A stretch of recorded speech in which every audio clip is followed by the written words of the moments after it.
It's me, a retrologic.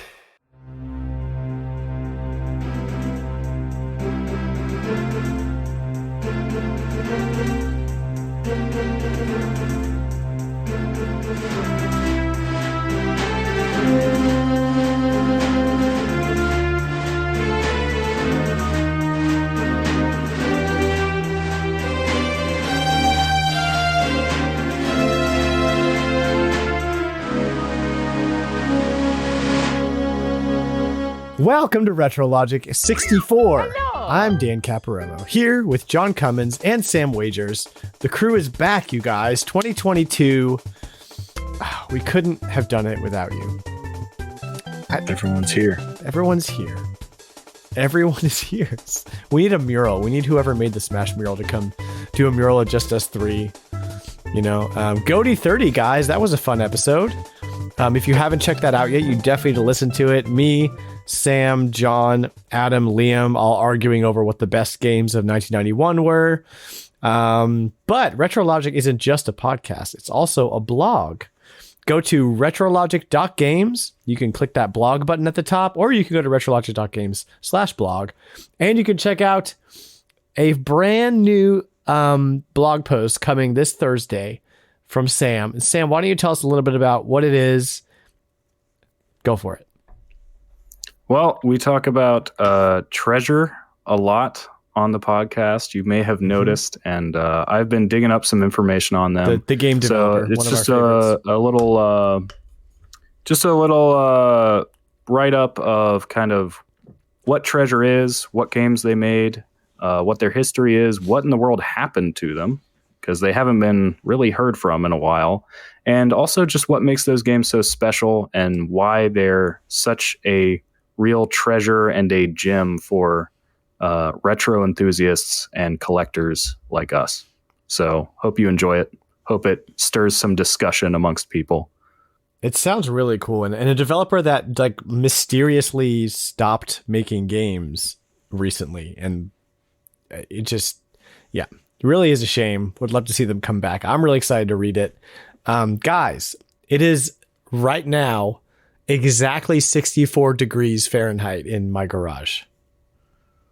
You can't make this stuff up. Something. Yeah, you can't make this stuff up. Episode 64. Gosh, I'm so freaking hype. Okay, before we jump into things, we've got some housekeeping. I already said go listen to Goaty 30 episode, but again, go listen to it. It was great. It was super fun. Odama Rama is in full effect. Hopefully you have your copy of Odama and a microphone and you are playing it for the GameCube. If you haven't, there's still so much time in January for you to jump in. We will be having a community-run podcast all about Odama later in the month, so stay tuned for news on that. In the meantime, keep rolling those balls. So, guys, John, you've been off for a little while because we took a week off from Goaty 30, and then you missed the last episode of 2021, which was I've been kind of Seth. intermittently missing. I think I missed last week's, but I was here for the awards, and then I was here for the episode before that, but I missed the one before that. So it's like I'm only a part-time. But we recorded, Goaty 30 earlier in December. So like, I haven't seen you in like 3 weeks. And it's been a little bit. I feel the drain of my Johnlessness. And so I need you to tell me what you've been buying, what you've been playing over the past 3 weaks. I was going to say my list keeps growing because I just keep adding. I know, because I miss time out from it. So, I actually bought some games from Eric. Who was it? Yes, from Eric, Mr. Plunk. He had that crazy lot of games that he bought and totally crazy. Passed them on to us. And I got Castlevania, Curse of Darkness for PS2, Tales of Legendia, PS2, Dark Cloud 2 for PS2, Grandia X for PS2, Maximo Ghost to Glory for PS2, Phantom Brave for the PS2, and Axe Battler, a Legend of Golden Axe for the Game Gear. Dude, I got all that from Eric in one giant lot. Enjoy Grandia Extreme because that game is really fun. Yes. Yeah. I actually haven't played that one, so that one's on the list of ones I want to get to. Not as good as 2, but it's up there. It's up there for Yeah. you. Mm-hmm. Yeah. It's definitely better than the port of 2 to the PlayStation 2. Yeah. And actually, I've never played 3. Have you ever played 3? I haven't. Okay. I have the game, but I haven't played it. Need to pick that up. It's another one of those on the shelf that eventually I'll get to. Let me know about Axe Battler. I've been curious about that one. Well, you might have to wait a little while. I do have the adapter for the Mega SG to play Game Gear games, so I've been meaning to try that out. Yeah, I might actually have to buy a Mega SG because I will get it faster than the Pocket because I have the adapter for my analog Pocket to play Game Gear games. Oh, man. But no Pocket. Yeah, that's something else. My dock and my adapter came in, but I won't get my Pocket until next December, I guess, or bummer, man. Whatever Q4 is. Yeah, which is crazy because I got my pre-ordered in within like the first minute that they opened up, so they couldn't have had more than like. I joked around and said they had 100 ready for the first batch. That was it, right? Because I was right on it. Still didn't get in the first wave. Man, but that's a bummer. Anyway, dude. yeah, no. As soon as I have the ability to play the Golden Axe game, I'll let you know how it is. I picked up Sid Meier's Pirates for the PSP. It was just one I didn't have. Mm-hmm. I love Sid Meier's Pirates. And at the same place, I got an e-reader for the Game Boy Advance. It was at a flea market. I think I paid like $10 for it. So it was definitely worth grabbing for $10. I don't have any cards yet, so I just opened up a whole nother collection that I'll have to build now of e-reader cards. My local had Super Mario Brothers 3 cards. They were asking $50 for the cards, so I don't know what the going rate is for that one. I know that there are cards for like dirt cheap. Like some of the games are just like so cheap. Yeah, I think most of the Game & Watch games are still pretty cheap. Yeah, but that one, that set in particular is $50 at my local if you want to buy it. Yeah, I kind of want the Donkey Kong set, and I think there's an Ice Climber set that might be nice to have, but those, I think the Ice Climber set's pretty high. I think you can get the Donkey Kong set pretty cheap still, though. But there's a bunch. Apparently, I need the Kirby Shuffle game, according to Flightsy. I'll get there eventually. And then today, while I was out and about, I found complete in-box copies of Shinobi 3 on the Genesis, Desert Strike, and Samurai Shodown. Which Shinobi 3 it's a pretty valuable game. I haven't played that one on Genesis either. I played the first 2, but I haven't played, and I played the one on Game Gear. I don't recommend that one. And then last, I picked up a copy of Twilight Princess for the Wii for $7. That's the standard. The one I had was a Selects, so I've got both now. $7's a really good price for that. That's like a quarter. Well, I think of the price.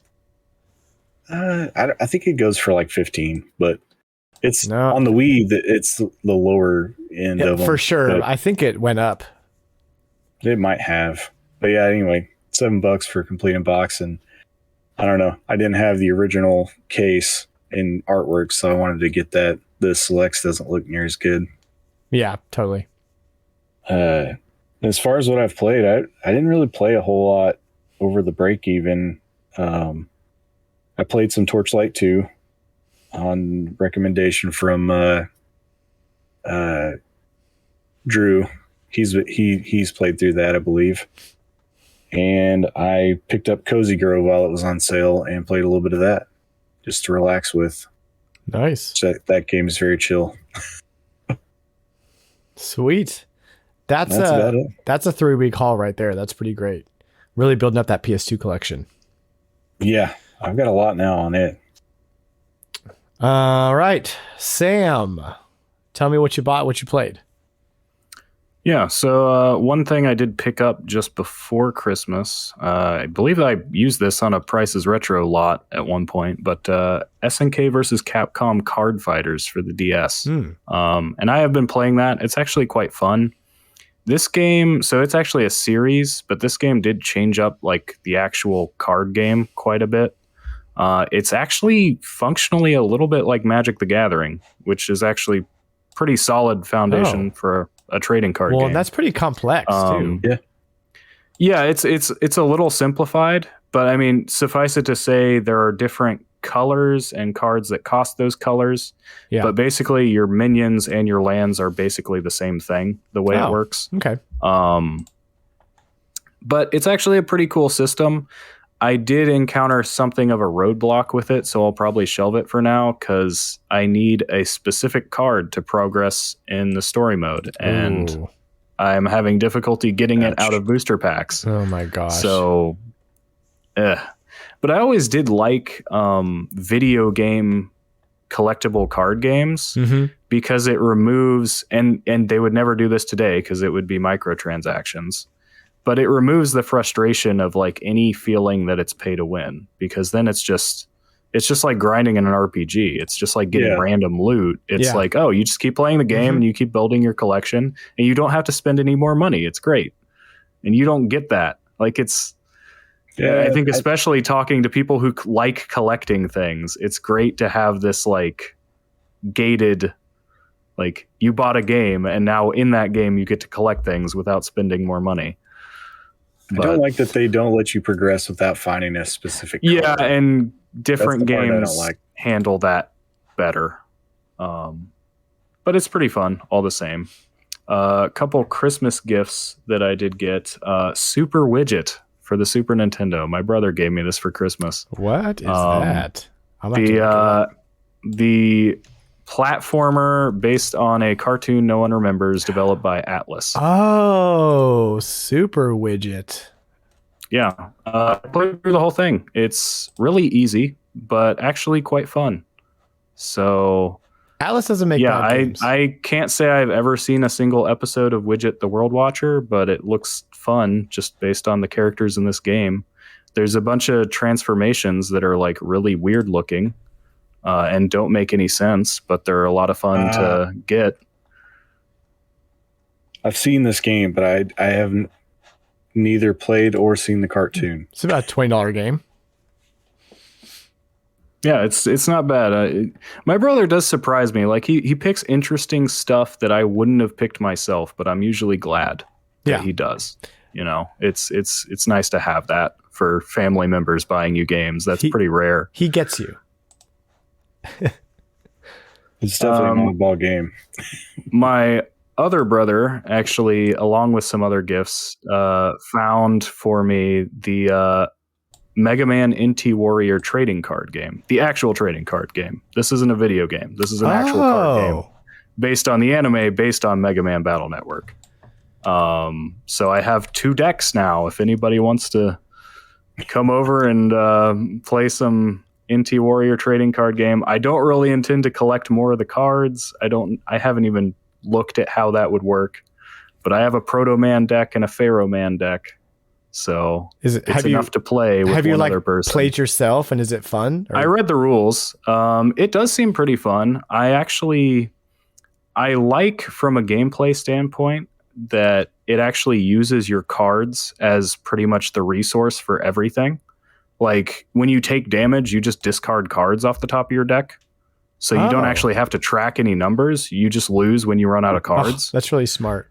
It also really stinks from a collecting standpoint, though, because it means like if you want to have a good deck, you are going to need multiples of everything because you're just going to wind up discarding your one copy of your really good card. Oh, it's like Pokemon. Like you have to do that in there too. Yeah. I mean, that's true of a lot of collectible games. It's just something that like it's the worst feeling if you're competitive and you like open up a pack of cards and you find this thing that's really awesome and really cool. And you're like, great, now I need 3 more of them to put in my deck. And I know it's not going to be easy to get them. Yeah. But, or you roll the dice a bunch. Hope he doesn't. Anyway, it was kind of cool just looking through that, you know, especially as a fan of Mega Man. And the other thing I picked up is I did finally upgrade to the Nintendo Switch Online expansion pass. So with that, I played Star Fox 64 because that's just what you do to put that through its paces. It was awesome.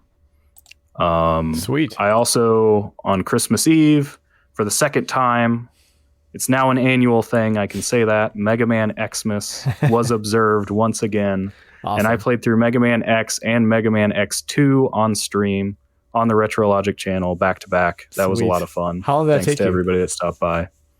A little over 3 hours, I think. Oh, not bad. They're pretty short when you know how to beat them. Yeah. Yeah, when you don't die, it's When pretty you short. don't die, it's a run. And I can beat X2 without backtracking now. You have to.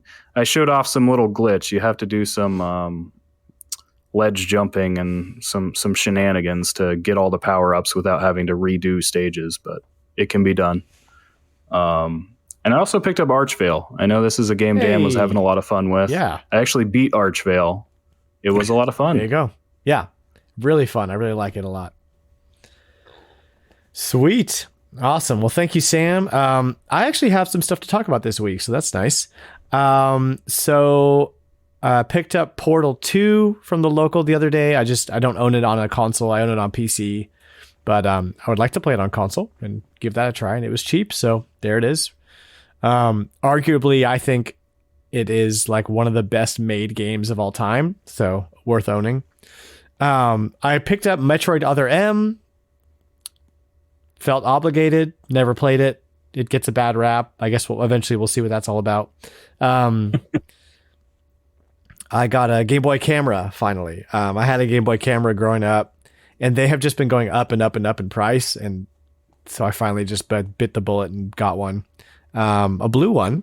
I wanted red. I think red is what I had growing up, but I mean, you gotta just take what you got. I need to like stream this somehow because this game is just absolutely full of like weird, like Easter eggy, crazy stuff, and like just like everything makes weird noises, and accessing certain menus is insane. Like when you first pull up the game, it's like there's like camera, and then like album, and then play. You're like, okay, play, and it's a shmup. But the first two enemies that come down are two other games. So if you shoot one of them, then it changes to a different game, and now you're playing like DJ, or you shoot the other one, and now you're playing like catch, So, but so to play the actual shmup, you have to not shoot the first two enemies, and like it's just so weird. But there's tons of stuff like that in the game too. So we'll definitely have to stream that. Maybe I'll do it with like a Super Game Boy because it works on Super Game Boy. Stream that. That'd be fun. What else we've got? Oh, okay. So I put a post on Twitter about I always shout out Game Eye on Twitter because it's like they're super cool guys that made that app, and it's a great app, and I just feel like people need to know about it. And I said like, hey, show me some games on your wish list, and I showed mine, and it was all Advance Wars games. And I kind of did that as a joke. Like, I don't own any of them, but I love them. I don't know what the deal is. And I got contacted by a guy who's like, hey, like, I've got a couple doubles of stuff. Like, do you want to do a trade? And so I traded him a copy of Amazing Penguin for Game Boy and a Game Boy Pocket for Advance Wars for the Game Boy Advance and Advance Wars Dual Strike, complete in box. So those are coming this week. It's not, it wasn't a rando. It was somebody that I already knew. So it's not like, hey, like send me stuff. It's like, no, like I know who this person is. So that is awesome. I'm really excited about that. I picked up this weird Sega Genesis controller, and you guys saw it. We talked about it in the community. It's this one. It's like, it's all clear, It's called the SG Pro Pad, and I think everybody in the Discord said that they have seen the Super Nintendo version of this, but not the Sega Genesis version. I saw it today. You saw the Super Nintendo one or the Sega Genesis? The Super Nintendo one, yeah. Like those are all over the place, but the Sega Genesis one has a cool feature that I really like, where because the Genesis controller doesn't have an L or R, but this one does, you can map either A, B, or C to L or R. And one of the biggest problems I always had with the Genesis controller is that like knowing where your thumb is on ABC, because they're horizontally placed, is like so confusing to me. And I don't know why. Maybe I'm the only one with this problem. But this like fixes that problem. Like I can map L or R to like C, and now I can just keep my fingers on A and B. And then if I need to do the third button, that's a trigger instead of another move with my thumb. Anyway. You could do A on one side, C on the other, and just keep your thumb do B. on B. Yeah, exactly. At all times. And now like I'm fighting games and we're like God or whatever. But that was a great pickup. I'm really glad about that. It was like $5. I was like, heck yeah, dude. Third party retro controllers are always super weird. I picked up a copy of Charge and Blast for the Dreamcast, which nobody had ever heard of. But actually, some of the developers on House of the Dead worked on it. And when I looked at videos, it is like an on rails, like shmup, like 3D shooting, like mech game. It's like a, whatever. But, so it seemed really cool. So I got it. It's pretty cheap. And it's not very often that I see a Dreamcast game that I've never seen before. So for $15, I was like, cool, this is worth a shot. Eric Plunk from the Hall, I'm getting the Zelda collection for GameCube from him for a really good price because he's the man. Shout out to Eric Plunk. That's all the pickups. Played this week. I actually did play some games in the Dan Cave because it's all set up now. And I got to put some stuff through its paces. So I played some Diddy Kong Racing because my son wanted to watch me play something. And I was like, this is nice and kid friendly. And I ended up like playing through like almost half the game because it's so good, man. Like it is. It's good. Adventure mode is like so fun. And like I definitely see, people always compare it to Mario Kart, and it's kind of a different animal, but it's still a kart racer. And I totally see what people are saying because it feels very different to like drift in Diddy Kong Racing than it does in Mario Kart. And so once you kind of like wrap your head around it and forget all of your Mario Kart knowledge, it makes a lot of sense and you can kind of get around it. It's a lot simpler than Mario Kart 64. Mario Kart 64 had some pretty complicated drifting. Yeah. There are some spots Super Mario Kart controls very differently too. I don't like as far as drifting goes. Yeah, that one's way different. Diddy Kong Racing does have some spots where it requires some intricate drifting, so you have to know how to do it eventually.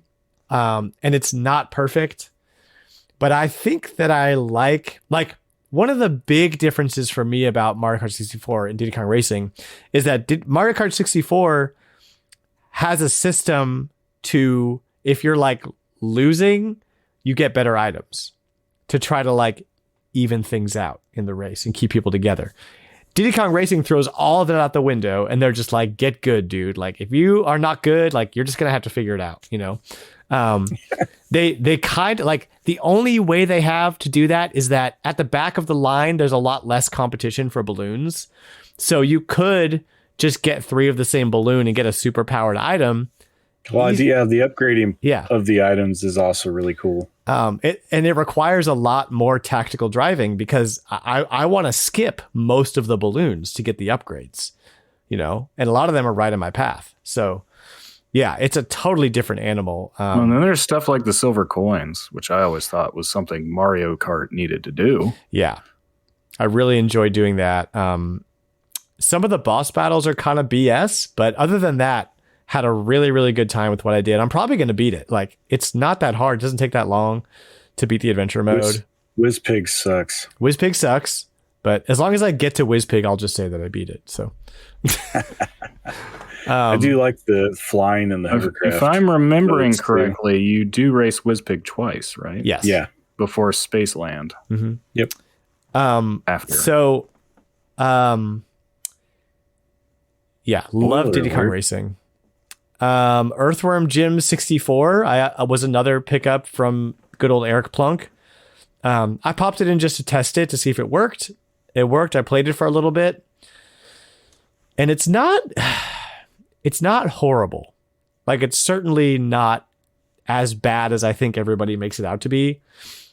As far as just like, if it was any old N64 game, it'd be fine. But the fact that we're comparing it to Earthworm Jim 1 and 2, which are very, very good character platformers and run and guns, is a shame for Earthworm Jim 3D, because Earthworm Jim 3D is essentially, it like pretends to be an open like adventure game, but really every world is just a series of rooms that you have to either like kill everyone or solve the puzzle, and then you go to the next room and then you do another thing. And like that formula, by the time that game came out, like we had a bunch of 3D adventure games at that point. So that like didn't work anymore, you know. It plays well and it's funny, but yeah, it certainly could be more. And so that's a little disappointing. I'll probably play more of it. It's not a horrible game. And then we played some Excite Truck. I got my son hype about Excite Truck. He loves that game. What else do you say? Best launch title ever. Yeah, so that's all I have. What do you guys say we play some Prices Retro? Do it. Let's go.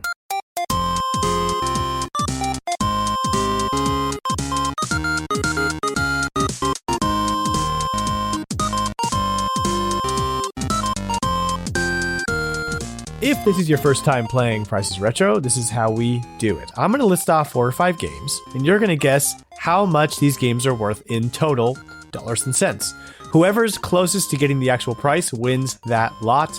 Everyone has a list, and everyone guesses. There's also a poltergeist, who is a ghost player, who always guesses 300.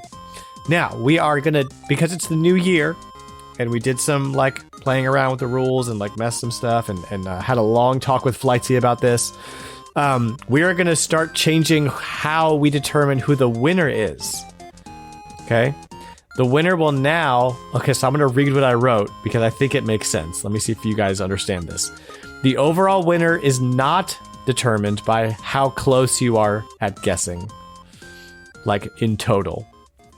The winner is now the person who's the closest, who got the closest the most number of times, right?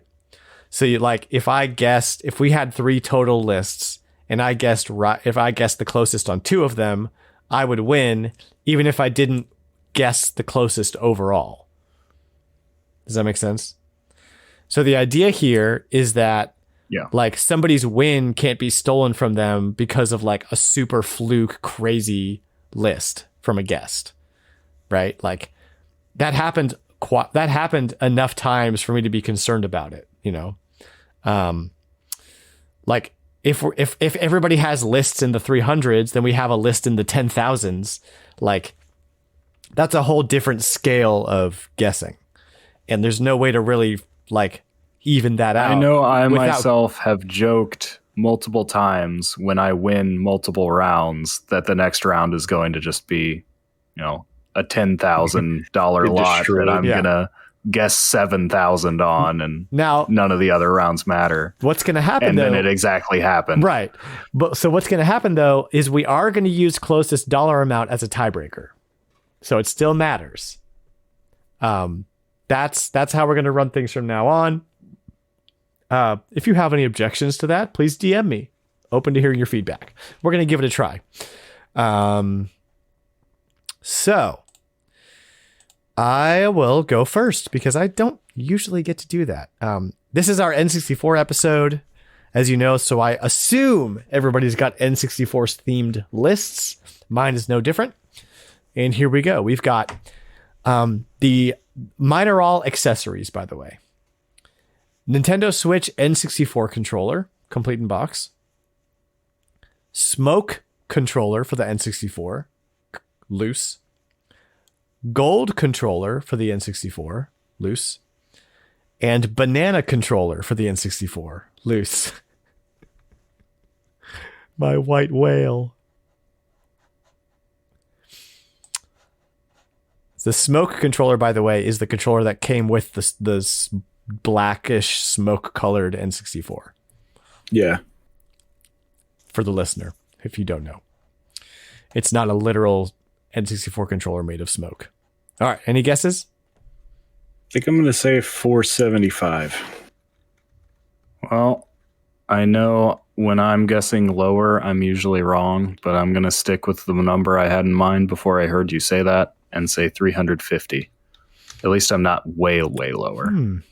Okay. I don't look at accessories very often. Yeah, and really only one of these is astronomical. Bonkers. So the total is 421.88. So John takes it just by a little bit, really. Like if you had just bumped it up a little bit more, Sam, you would have taken it. So we have the Nintendo Switch N64 controller, which goes for $82.78. The smoke colored 64 controller, which from what I saw is the most expensive of the fantastic colors, $46.15. The gold N64 controller is a measly $39.62 for some reason. And then the banana controller, whopping $253.33. And is an item that I will probably never own because I don't want to spend that much money on a dumb accessory I'll never use. But I want it still. Let's see, how'd you get one with a good stick?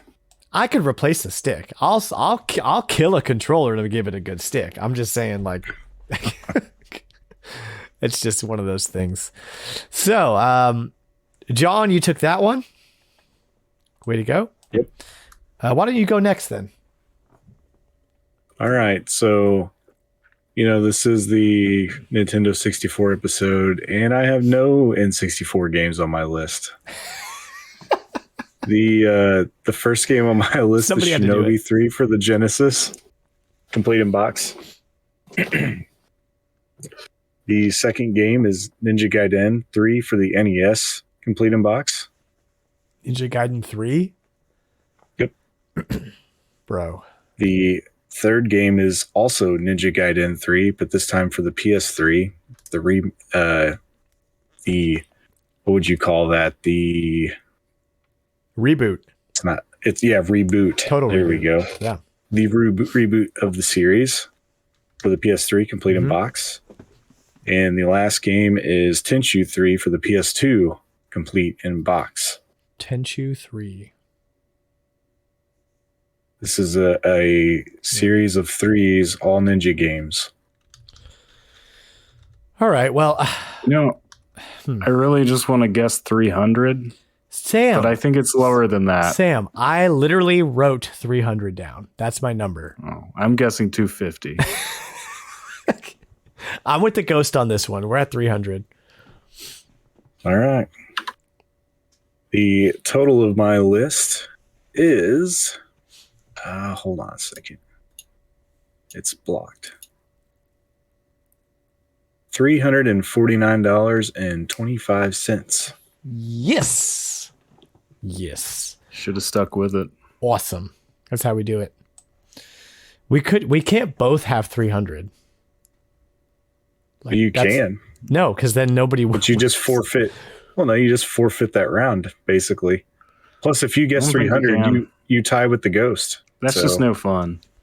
It is. If everybody's the ghost, then no one is. Well, I was going to say, next time you have to do like $301. That's what you can't do the same as the ghost. Yeah, you could have won. One person now can you've do the tied. same as the ghost. I'm fine tying with the ghost. I'm still going to win. All right, and then This is my turn. Sam, go ahead. So I also did an N64 themed list for episode 64, and mine is actually also all hardware and accessories. It is not the same as Dan's. We have no overlap, it seems. Oh, nice. So I have the N64 system, the Funtastic Watermelon Red Nintendo N64 system, the N64 controller pack, and the N64 memory card. Controller pack? All in loose condition. Hold up. What's the controller pack? Rumble The pack? Rumble Pack. The controller pack. What's a controller? What is that? I don't know. It says controller pack. Oh, gosh. No, Sam, Here we you I look remember at that being a distinct thing. But you since look it you up and tell me question what it it is, now- because I'm not guessing until I know. I need a genre on that one.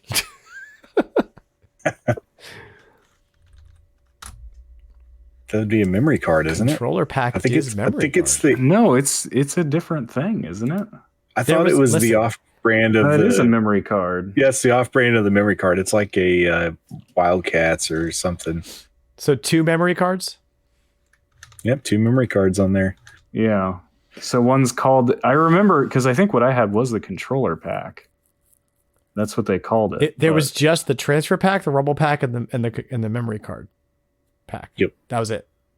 So these are listed separately on price charting. That's weird. It's because one's controller a different pack brand. and memory card. Anywho, John, you guess first. Well, hold on. Are these complete in box or are they loose? Loose. Everything is loose. Ooh. Let's see. Better tighten it up. So that's the Nintendo 64 system, the Funtastic Red system, the controller pack, and the memory card. All loose. Let's do $320. John, I literally wrote down 320. What is happening tonight? Well, you have to go below. Am I guess first. Am I accidentally screen capping my thing here on Discord or what? Like, dang go it. go up $1 Right. or down $1. Up $1, down $1. This is going to be fun. This is getting real prices right stuff. All right, I'm going to go up $1, 321. All right. I feel like those Funtastics are going up. I think they are too. I'd tell you should have gone down $1 instead, but both of you lost to the Ghost because Bro. the total is $290.06. Wow. Give me that breakdown. So the Nintendo 64 system is $76. The Funtastic Watermelon Red is $191.66. Wait, hold up. How much is the gray? How much is the first console? 76. Okay. Funtastic Red, $191.66. Controller pack $12.47, and the memory card $9.93. Man, I was only off by the gray system. Crazy. I had it at 100. John, I think we literally guessed the same numbers on that. I think we did. I had it at 100. I had the red at 200 and the controller packs at 10 apiece. That's it. That's what I had. Pretty close game of Great Price minds. Retro, really. Great minds think alike. Okay. So I forgot to do the breakdown of mine. I'll do that real quick for Oh, you. yeah, thanks.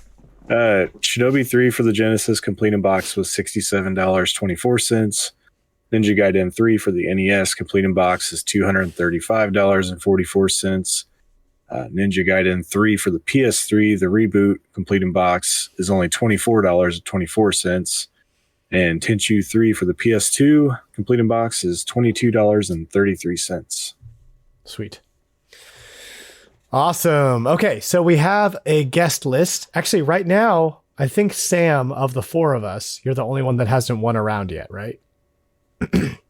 I think so. John won, I won, and then Poltergeist won. So this is your moment. Yep. If you win, then we go to tiebreaker. Excuse me. So here's Flightsy's list. He says, holy smokes, I can't believe they made 64 of these. Now, he says, remember, as always, I'd like people to guess what the games are based on the title of the list. I don't think it's going to be very hard with this one. Holy smokes, I can't believe they made 64 of these. What are these games, guys? I am guessing they're all games that have 64 in the title, which covers a lot of N64 games. Yeah, like almost all of them. Yeah. I believe that. It seems like there's got to be more than 64 of those, though. Yeah. Well, he has 6 games here. Let's go through the list here. I'm going to keep track here. 2 different screens. Here we go. Game 1 is Super Mario 64 complete in box. Game 2 is Kirby 64, the Crystal Shards, complete in box. Game 3 is Ogre Battle 64, Person of Lordly Caliber, and 64, complete in box. I'm glad I said that right with John watching. 4 is Donkey Kong 64, complete in box. And 5 is Wave Race 64, complete in box. In game Gotta 6 be what Sam said. is Star Fox 64 complete in box. Brr.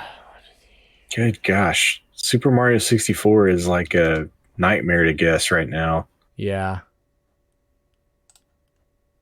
Yeah, because of the stupid. All right, now should I go first? It's only complete in box though. None of these are new graded or anything like that. Should I go That's first? true. Yeah, you can go first. Well, I've been going first. You can go first, Sam, yeah. if you want to. Well, have All I right. gone first yet? No, I haven't. No, I haven't gone first yet because everybody kept guessing my numbers. My number is $650. I'm done. Well, that seems high to me, but I've been low all night. So This is your chance now to I'm adjust, rethinking. Sam. That's why you don't go first. Yeah, I'm gonna I still say think you're high six. though. I'm gonna. Oh, you're going right now, Sam? Go for it. I'm just gonna round it up to 500. 500. It's good. It's a good move. Round it up. I'm gonna go to $6,400 or $640. Hey, Not 60. Not 64. why not $664? I should have just done 664. That's what I should have done. But I'm gonna do 640. yeah. Here we go. Total price is $749.77. $749.77. One of these games is a monster. Okay. Super Mario 64 is $86.55. Kirby is $146.01. Wow. Oh wow! Okay. I thought Kirby would be less than Mario. Yeah. There's my mistake. Not a lot of sales, I guess. Ogre Battle is $290.73. Oh yeah. DK64 is a criminally low $71.50. Wave Race is $54.99. Star Fox is $99.99.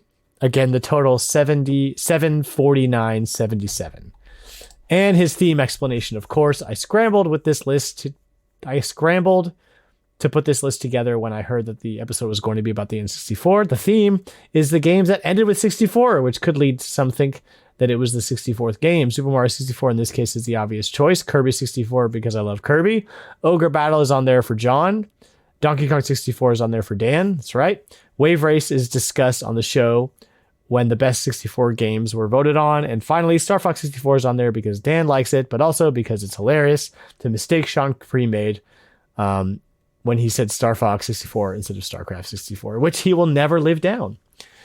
Thank you, Flightsy. StarCraft 64 should have been on there. Thank you, Flightsy. So that means I win. Right? You won that round, yeah. I won, but I won twice. And everybody else won once. So, Well, you tied with the Ghost once, and you won once. I've won twice also because I got a better guess on Sam's and I got a better guess on yours. So I tied with the Ghost then? I think we have a 3-way tie with the Ghost, right? Oh, wait, hold on. Dan was $1 under you, which was $1 closer on my lot. The Ghost your beat you lot? both, though. Oh, hold on a sec. 29. No, I was $1 under Dan. Dan went over me by $1. Oh, yeah, he did go up, didn't he? So I guess the Ghost did beat me on that one. Okay, so I won once. The Ghost has won twice. And Dan has won twice because he was tied with the Ghost. So you and the Ghost are tied. So let's do the overall total. John, can you tie break it for me? Yeah, you beat the Ghost because he guessed 300 on the last lot, which is means he was like over 300 off. All right, sweet, good. All right, I think this works. John, I don't know if you have to like tweak the spreadsheet to make it like spit out the answers that you need now because I kind of threw that at you at the last minute, but you seemed to have recovered very well. It's pretty. I mean, you would have won anyway because you were like even with the old way. Oh, sweet. You would have beat me by $17. You're just a little what? Dude, that's crazy. Y'all kept guessing my numbers too. Come on. So Flightsy also has a spot the fake for us. We are going to scroll up in our chat and we're going to do this. Okay, here is the list. Here's how this one works. None of these games are officially licensed, so in a way, they're all fake games. However, all but one of these games is playable as a mod or a ROM hack. You can look up footage of them on YouTube to verify. Your job is to find the one that is not playable. Also, there's a secret theme linking these games together. Okay, this is very interesting because there's no way in heck anybody's going to know all of these. All right, game one. Remember, spot the fake, the one that's not real. Newer Super Mario Bros. DS. Kirby in Sonic the Hedgehog. Dr. Garfield. And Dr. Mario 2. Again, newer Super Mario Bros. DS. Kirby in Sonic the Hedgehog. Dr. Garfield. And Dr. Mario 2. We're looking for the game that's the fake game or the real game? This is the fake. I'm guessing Dr. Garfield. Fake He's ROM the hack. fake. That was my guess. Oh, fake. Yeah. Our listeners love to harass you with Garfield. They do. It's something they would make up. They do. Yeah, I think so too. If it's real, then that's unfortunate. He could also be playing the the obvious here, and Dr. Mario 2 is really the fake because it's just like a simple whatever. I feel like Flightsy would be the person who would know that Kirby in Sonic the Hedgehog exists and probably plays it. Now I'm be trolling you as Sonic though. I know. So John, what did you guess? I think it's Dr. Garfield as well. I'm gonna go with my gut. I'm gonna go with my gut on Dr. Mario 2 here because I think that one's like too clean. You know, it's like too obvious. He says the solution is Dr. Mario 2. Boy, all I do is win. Awesome. Sorry, I'm hyped. Is fake. Newer Super Mario Bros. Is a mod of New Super Mario Brothers, obviously, from the acclaimed Newer team. And if it's anything like Newer Super Mario Bros. Wii, it's amazing. Kirby in Sonic the Hedgehog does what it says it does. Kirby can inhale things, but can't copy. And there are added difficulty settings. There, of course, is also Kirby in Sonic the Hedgehog 2, where Kirby's joined by Waddle Dee. Dr. Garfield is just Dr. Mario with Garfield in it, and only made the list because of my love for Garfield. The secret of the secret theme is that you can actually play all these games as ones you own on Game Eye. That's including Dr. Mario 2, which has the box of Dr. Mario and Captain Toad being chased by a pterodactyl. Wait, so what? He's lost me at that point. Oh, you can log all of these games in Game Eye. Game Eye. Yes, like you own them. And Dr. Mario 2 is in Game Eye, but is not an actual game you can play, which is, I don't know how that happened. Which is a box art of Dr. Mario and Captain Toad being chased by a pterodactyl. Goodness, Flightsy. That's what Dr. Mario 2 needs to be. Yes. Wow. Okay. Well, great. Thank you. Thank you again, Flightsy. You never cease to entertain. I'll just say that. I've got a game for you guys. This is a new one that I thought up while laying in bed staring at the ceiling last night. I call it Blankopedia. What I'm going to do is I'm going to start reading the description of a game from Wikipedia. I'm going to blank out the name of the game or any like obvious descriptors. And as soon as you think you know what it is, you're going to hit the buzzer. Now, what is that going to look like here? Just go bzzzt or something. Just be like, I know it. Yeah. Make a noise. And I'll just determine who was first. And I'll let you guess. If you're wrong, I'm going to give the other person an opportunity to guess. And if you're both wrong, I'll keep reading.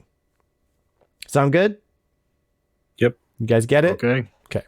You guys could even each both get a game on Wikipedia now we could play. All right, here we go. Here's my game. Blank is an action-adventure video game developed by Rare and published by Microsoft Game Studios exclusively for the Xbox.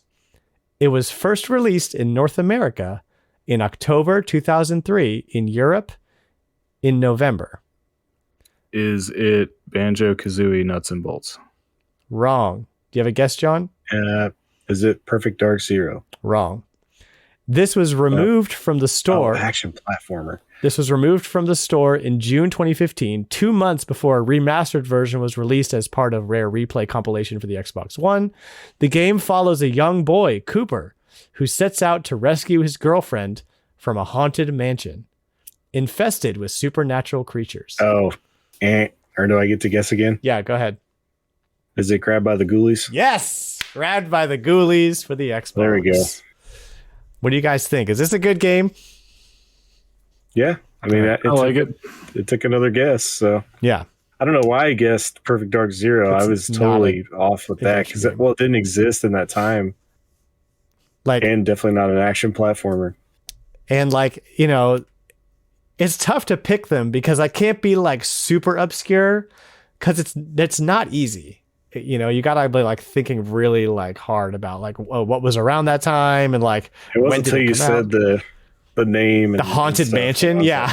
Haunted mansion. I was like, all right, I know what this is. But as I kept reading, it's more and more descriptive. So I think that's pretty cool.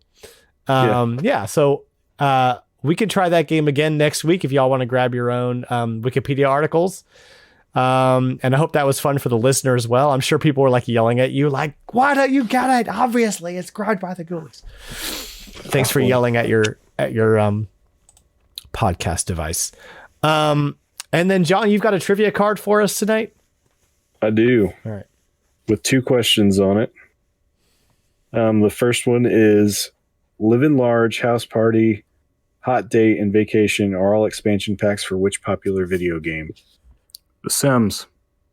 That is correct. I was about to say Leisure Suit Larry. I don't know. That would have been funny if it was. I literally had no idea.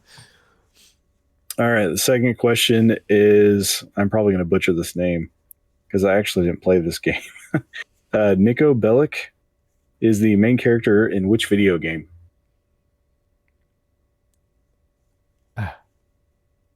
Nico Bellic. That sounds familiar. It's not Ico or something, right? Because his name is Ico. Okay. Sam, you got a guess? I have no idea. Final Fantasy Tactics? Nope. Just throwing out RPGs at this point. I don't know. All right. You giving in, Sam? Yeah. Grand Theft Auto 4. I never played it. Well, I wouldn't have guessed. Yeah. That's one that Yeah, I'm not a Grand Theft Auto guy. You're talking to the wrong crowd with that one. Nice, well, I played 3. I mean, so did some I. of the other, I don't think I know his name. Vice City and all those. Yeah, I don't know if I know their names either. But did he have a name in 3? Yeah. Or was it just you? I'm sure he did. Yeah. No, he had a name. I just don't remember what it is. Thank you, John. That's great. And for you, listener, check out the Prices Retro database now over at retrologic.games, where our good friend Flightsy put together a ton of stats related to season 1 of Retrologic's Prices Retro games. It's super interesting. There's a lot of really great stuff there, so go check it out. And we'll be having Flightsy on in an upcoming episode to talk Prices Retro stats. You'll get kind of an audio version of all the cool stuff he figured out over there. So that is our Prices Retro for this episode. When we come back, we're going to do our show topic, which is all about the N64. Some might say the greatest console ever made, and others might argue with them. But anyway, let's see what that's all about.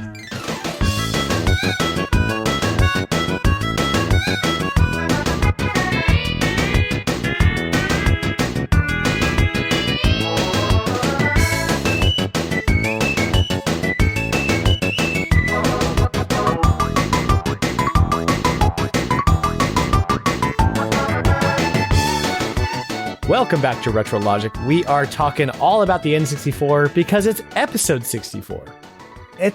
You only get one shot at this, guys. We get one shot at episode 64, and I feel like we're doing it right. So what we're going to do, we're going to have a little discussion about our experience with the N64. We are then going to have a little roundtable discussion about what our collective top 5 N64 games are. And then we've got some community submissions about, just general N64 stories and thoughts and prayers and all that kind of stuff. So to jump right into things, guys, what were some of the first games that come to mind when you think N64? Like, what just like pops right in there? I say N64, you say Mario 64. Diddy Kong Racing. Wave Race. Actually. Yeah. There you go. Yeah. And not just because we talked about it earlier. Tons of games. I mean, there's so many, right? But like for me too, it's got to be like Turok. You know, that game had GoldenEye. That game had a huge impression on me. Yeah, GoldenEye for sure. Battle Tanks. Mario Party. Not so much Battle Tanks. Really, you didn't play Battle Tanks? Not really. No. Man, it was 4-player mayhem. Starfox, obviously. And so, what was your first experience with the console, Sam? When did you first like encounter N64? How old were you? Tell me about that. So I bring up Diddy Kong Racing because I believe, to the best of my memory, I was still quite young at the time. I believe that is what made me ask my parents if we could get one. Because I do remember Christmas in 97. So Diddy Kong Racing came out that year, close to Christmas. It was kind of the holiday release. And unwrapping it to, it was kind of like, it was like the one last present that was hidden from us, because I have two older brothers, and we unwrapped our presents that were to each of us. And then, they brought out this big box and said, we have one more gift for the three of you together. And it was a Nintendo 64. Nice. And I believe prior to that, I do remember playing Diddy Kong Racing at a demo kiosk in some store, Best Buy or Target or whatever. And so that really does stick out to me as one of the first games I played on it. I know it was with it when we got it, along with Mario 64. So was that 97 or 98? Yeah, 97. 97? That was the year it came out. Came out October. That's the year Diddy Kong Racing came out. Mm-hmm. The N64 was out 1 year prior. That's what I meant. Right? I meant Diddy 96. Kong. 96. I meant Diddy Kong. Yeah. That's similar to my story, but just like a year earlier, right? Like, I had played the N64. I tell this story often, but it bears repeating that like the first encounter I had with the N64 was a Toys R Us demo station, like probably like months before it released, like maybe like that summer or something, or like early fall. And obviously it was Mario 64, and there was a line to play. And so I stood in line and I was like watching this happen, and I was like, there's no, like, I couldn't like fathom that what I was looking at was like playable, right? Like it was like too good. I was like, this is a movie, or like, this isn't like real. Like it was, I could not wrap my head around it. My little, whatever, like 10-year-old mind. It was such, because I had a Super Nintendo, but it was more than leaps and bounds ahead of what the Super Nintendo was doing. It was like 2 generations leaps, right? Because I had friends who had a PlayStation, and that was pretty cool. And like I understood what 3D graphics were, but Mario 64 for some reason just looked like a playable like Pixar movie. It was just too good. And then actually getting your hands on the stick and moving Mario around, and just how it feels to move a character a little bit, and he tiptoes, and a little bit more, and he walks, and a little bit more, and he runs, and just how Mario felt. I mean, and these days we take it for granted because every game is that. But I remember it so vividly because it was such a pivotal moment in gaming. It quite literally blew my mind that this was happening. And those experiences are so far and few between. Like, probably the last thing that we had as a gaming culture that did that was VR, when VR became like what it is now, which is like very viable as like a platform for games. And so, yeah, that was my first experience. And from that moment on, I was like, I'm getting an N64, begged my parents, like begged for Christmas. And I recently posted on Twitter, and I actually put it in Discord too, the video of me opening it Christmas morning. I don't know if either of you watched it, but I actually found the VHS tape of that Christmas, and I found me opening it and literally like screamed like a little girl, asked my dad if I could cuss out of excitement. He said no. And then like didn't want to do anything else but like stare at the box for the rest of the day. You know, it's one of those things where like I wish the tape kept going and I could see myself playing it for the first time. But you know, it cut off before that. But and there's Adam in there too, like, you know, like being like don't throw it around, like don't sit on it. And I was like, I hype 10-year-old like going crazy. It was crazy. Like that was such a pivotal moment for me. I think up until that point, gaming was a pretty passive hobby, like something to do to pass the time, but it wasn't something that I was like actively engaged in or was looking forward to new games. It just kind of like was another thing like TV or books. But once N64 hit, it went full on obsession at that point. I got a subscription to Nintendo Power and I was in the know with like all the games coming out and like my friends were coming over and playing and like, so N64, you know, it's a personal system for me, and that's my story. So, what about you, John? So the first time I didn't get to play it before it came out, but I had a buddy that got one. Either got one or we rented one. I can't remember how it went down, but it was real close to when it launched. Because I remember playing Mario 64 and Wave Race and Pilot Wings, all the launch stuff, and just being blown away by how crazy different it was from the Super Nintendo that I had. And I just remember today, like, how real the water was in Wave Race. I know we always joke about it, but man, that was like it was incredible. I couldn't believe it. Nintendo always has the best water. And I got one for Christmas too, but it was way later. Even after Sam, like I think it was like 99 because I got the DK bundle. The green 64. Nice. Which came out in 99. Mm-hmm. Around Christmas time even, because Donkey Kong came out in November. I remember asking for it, and I thought I was going to get it for my birthday, and I didn't get it for my birthday, and I was upset. And my brother actually bought it for me for Christmas. It was pretty cool. My brother's really cool. He's 10 years older than me. Oh, right on. Yeah. Yeah, so he could buy one for me. Probably a 13-year-old me at that time. 14, somewhere around in there. Expansion pack and all. Oh yeah, I had right out of the box. I had everything ready to go. Play Perfect Dark and all the stuff that required the expansion pack. And I had Donkey Kong 64, and I played that from start to finish. Like probably within the first couple weeks that I had it, just blew right through it, and thought it was awesome at that time.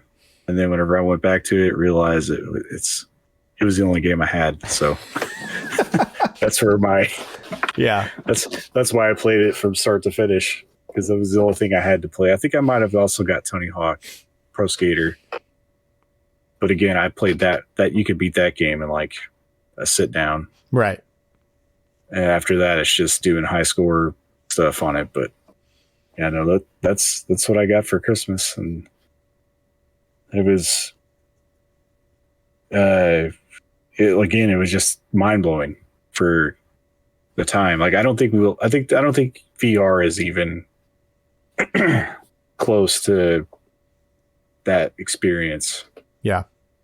Like I don't think we'll ever see it again, because everything after that was just kind of gradually rounding off and smoothing out what the N64 already was. Yeah. Like, I mean, pretty much how it is today. I mean, you could, remaster Mario 64 and just completely clean it up, and it would, it'd play just like a modern game, essentially. Yeah. It was just a big game changer. There wasn't anything like it. I did play PlayStation 4 a little bit before that. I had a buddy that had a PS1, and even the 3D games that were the early stuff on the PS1 wasn't close to what the N64 was doing with 3D at the time. That's what I'm talking about. Like, yeah, anything I played on anything I played on the PlayStation just looked so like, it just looked bad next to Mario 64 at the time in 96, Yeah. And like the PlayStation came into its own for sure. And obviously outsold, the system like, 3-1. But Mario 64 really, you're right. Like VR is the closest thing we have to that kind of experience in the modern day, but it still doesn't quite capture it. I think partially too because Mario 64 was a freaking game, like a big game. Tons of secrets. It felt like a big game. Yeah. Like in today's standards, it's not a huge game, but for the time, even going from like Super Mario World to 64, it's like a world difference. And the transition into VR felt very gradual and still does feel gradual. Like, I don't know that I could name a full like 120 hour, 60 hour, 30 hour video game that you could play totally in VR. You couldn't. I mean, you could. VR is not. Your eyes would feel some strain. Yeah, definitely. And I mean, VR has been something that's existed for a long period of time. It's just kind of gradually gotten better. It's over been time. gradual, and today it's a totally viable gaming solution. Option. Yeah. How crazy is the N64? So next up, thoughts on the controller then versus now. I don't think that I thought about the controller being weird at the time. I think like the whole thing was weird, right? Like my mind was blown from the east to the west. So anything adjacent to the system didn't phase me. It's like, oh, well, of course the controller is really crazy looking because it's a totally new thing we've never seen before. Like that makes sense. This is the future. But like, and I know that it gets a lot of hate, but holding an N64 controller, like as it's designed to be held, is very comfortable. It's quite ergonomic, compared to like a Super Nintendo or NES controller. This is like, or even to a PlayStation controller for that matter. Big time. Like it fits my hand.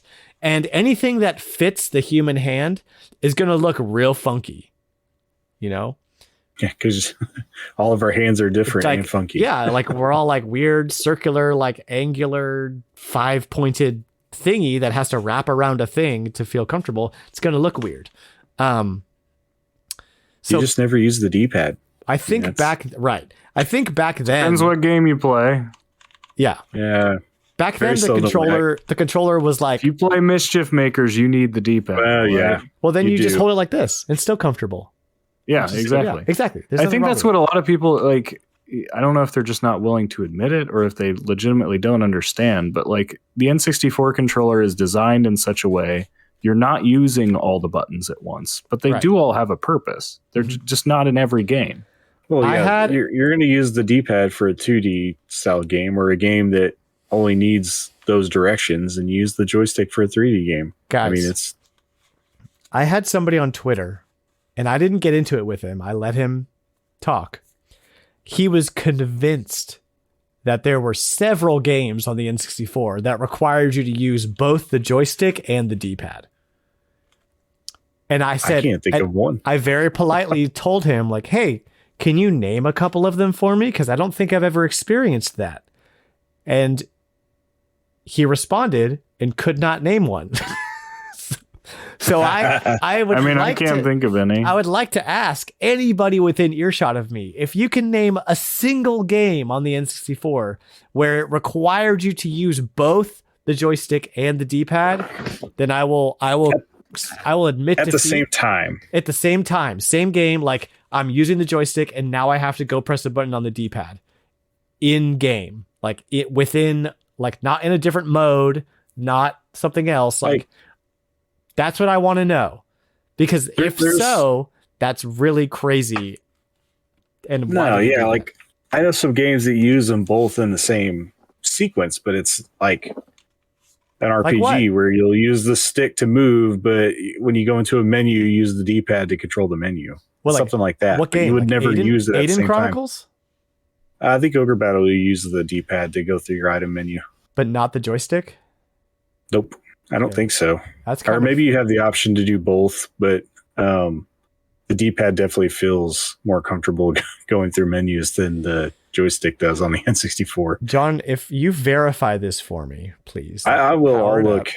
I will respond to Homeboy on Twitter and say, I am sorry. Here are the games you were talking about, and here's a trophy. Because I have never played a game like that. Well, and the thing is that I don't know. I can remember using the D-pad. Ogre Battle. I mean, I can remember using the D-pad more than I guess most people do, because for the same reason, I just find it more comfortable for things like menus. So, I mean, I would, even when I'm like setting up a game in Smash Bros, I would use the D-pad until the match starts. Yeah. Yeah. And that might be what I'm remembering too, is I might have just chose to use the D-pad to navigate the menus, because sometimes the stick doesn't really catch left to right very well. Or, whenever you're trying to switch from down to left. Yeah, or something like that. The stick was a mistake. Especially when you have a well-used controller. Exactly. Yeah. The stick was a mistake, or just kind of under-designed. Like, not quite there yet, Like, they had to start somewhere. And it's pretty good for what it does, but it's certainly not perfect. They hold up good. Just don't play Mario Party with it, and you'll be all right. You know what I just remembered? Okay, so one of my favorite things... favorite memories is that you're playing Smash Brothers on the N64, right? And you're playing whatever, and you do like a killer move, and you do your taunt. Well, your taunt on the N64 controller is L, right? So I remember we would play, and then we'd do something cool, and we'd like smack that L with our other hand, like whack, yes, and it was like a big deal. You make a big hand motion with it to make sure everybody knows that you did it. So like that's a little weird, right? Like you had to like remove your hand from the controller to taunt in Smash Brothers. That's the only example I can think of where it like is weird. But on the other hand, like we had fun with that. Like I slapped that thing, man. Boom. Can you use the D-pad to move in Smash Brothers? Oh, I don't know if you as you're fighting. You can. Yeah, I don't know if it has to be the stick. It's been a while since I played Smash 64. Technically, it's 2D. You could use the D-pad. I don't know if I would. Yeah, but there would be no way to input smash attacks. Yeah, and you can walk true. slow and manipulate the character with different like diagonal inputs and stuff like that. That would be kind of difficult with the D-pad, but yeah, interesting. I think the controller now is crazy looking. Like every controller in the world has kind of landed on this like PlayStation style, whether you're inverted or not, like, hold it in two hands. You have two sticks, a D-pad, and 4 buttons on the front. And that's what we've all landed on. And it's a good design. I think that everything's getting closer to Xbox than anything. That's what I mean. Like PlayStation did it first. PlayStation did it first with like the DualShock for the PS1. That's why I said that. But yeah, for sure, like first Xbox style. 2 sticks, but like I think the shape of the controller, PlayStation was always really skinny. Like even in all the way up to PS3, PS4 kind of is getting larger in size, and then PS5 is almost like shaped like it's pretty large. But you're right. This is more Xboxy. All I know is that the GameCube controller is perfect. GameCube controller. We wouldn't have the C stick without the C buttons. So we have the N64 controller to thank for that. I love the GameCube controller, but that D-pad is worthless. Yeah, it actually. But is. again, there was even less games on the GameCube that used the D-pad probably that's than true. there was on the N64. You were not doing any platforming with that D-pad, so. Name a platforming game on the introduction GameCube. to classic Mega Man was the Anniversary Collection on GameCube, and I played with the D-pad. Ugh. And the B button, A button being the reverse of what you would want them to be. I had one of those. A is shoot and I had B one of is those jump. Super Nintendo style HoriPad controllers for the GameCube back in the day. There's another big regret in life that I sold that, which is like a $500 accessory now. Anywho, I also told you that stick on that N64 controller was going to be the same one. you did, dude. You were right. I'm absolutely. Why would they change it? Dumbfounded. We never had this conversation, did we? I watched a teardown video. I watched 2 teardown videos, and I was like, "There's no way that this is happening right now." It's the exact same stick. And one of the teardown guys said, actually, the new controller is worse than the old controller. It's going to break faster. John, first of all, I owe you an apology because you were 100% right. I should have believed you. But I just couldn't fathom that Nintendo would do that. But they did it. And listen. They didn't want to spend the money, man. That costs money. I understand. Before... I'm like my brain is going crazy right now. Okay. Before we even knew that N64 games were coming to the NSO, I said out loud multiple times, there's no way we're ever getting N64 on the NSO because the controller is crazy. How are they going to do that stick? If they do a GameCube stick, then they're going to make all the retro gamers mad. If they do a modern stick, it's going to be hideous and horrible and like nobody's going to like it. So who do you satisfy in that scenario, you know? And they went with the old stick to satisfy the retro gamers. Except I think we all prefer something like I just got for Christmas, I just got the what's it called? The Tribute. Did you get the Brawler? No, I got the Tribute.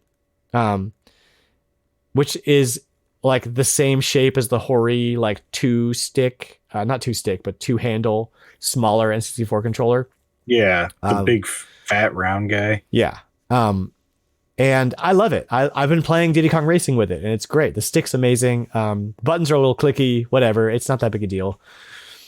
Telling you, go buy you a Brawler 64. It's a great controller. That's my next. My next is going to be a wireless Brawler.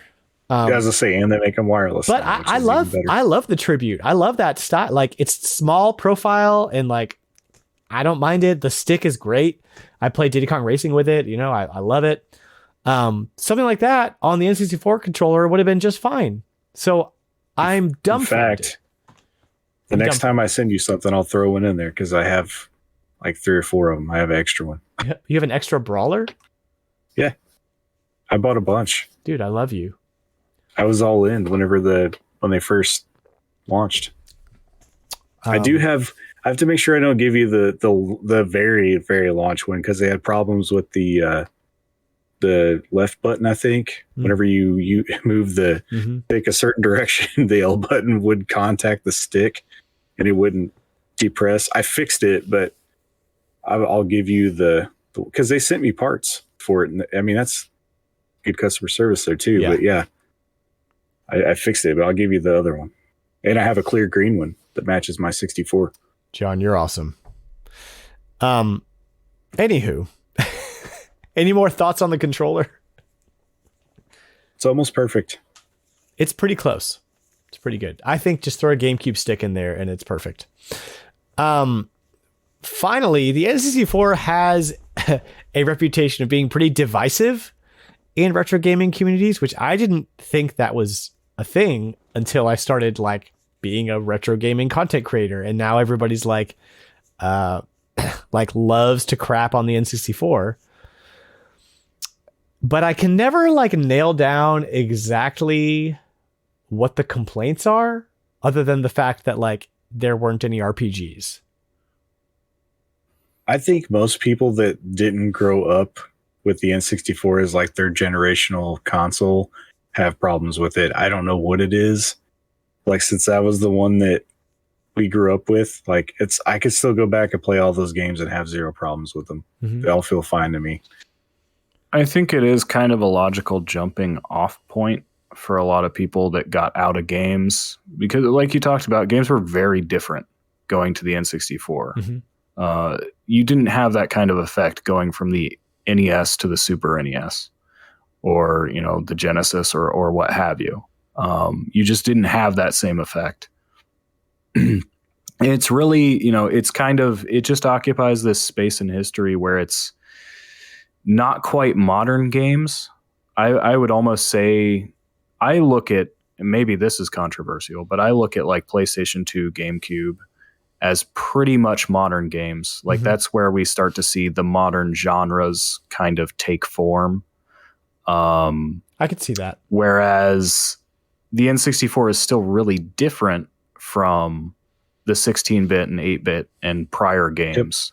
So it's kind of a weird outlier in that way, where it's too old for people who are only used to modern games, and it's too different from the traditional retro games that it does make sense that there's not always going to be overlap. Just because you like 16-bit games doesn't mean you like N64 games. In fact, if you like 16-bit games, you're probably not going to like N64 games because there wasn't any 2D platforming games on the N64 hardly. And so does the PlayStation occupy that same kind of space? And so if you were a child of that generation, you kind of had your console and that's just the one that's what you played. And so is it all just a nostalgia play, do you think? Like I'm pro N64 because I played it.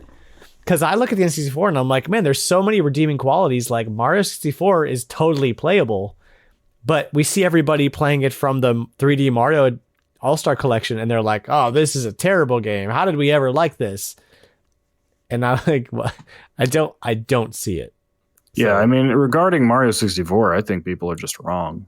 But I mean, and I noted this. I noted this though, when it just comes to like marketing and development and perception. And I'm actually surprised we got N64 on Switch Online. Me too. Because there has consistently been a cutoff there when it comes to supporting retro re-release content. That once you get to the N64, it just doesn't seem to make it out there. It doesn't seem to get published. It doesn't seem to get money behind it. People don't want to, people don't seem very easy to convince that the market is there. Even though a lot of us say that it is there, they're like, I don't know. I don't buy it. That was the problem when the N64 was new, was getting people convinced to make games for it in the first place. Right. Yeah. That's why all the Nintendo games were so good. And past the N64, we usually don't see pure emulation re-releases, and that may be a technical thing, but we do see remakes. There seems to be an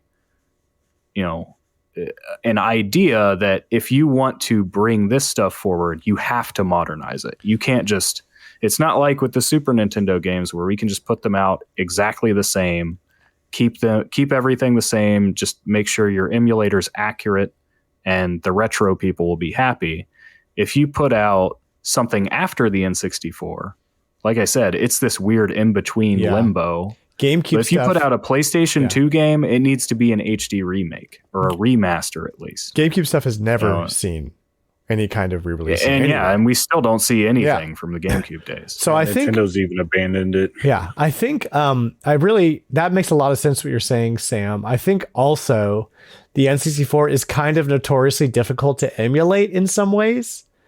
And when Nintendo did it, there's just the technical problem there. When they did it in the GameCube days, is very different. Yeah, well, when they did it in the GameCube days with like the Zelda collection, they created an emulator specifically per game. They made an emulator for Majora's Mask, and they made an emulator for Ocarina of Time specifically to run that game. And they didn't overlap those two emulators. They were different emulators. And then when they started to kind of mass produce, on the Wii, you had like multiple N64 games.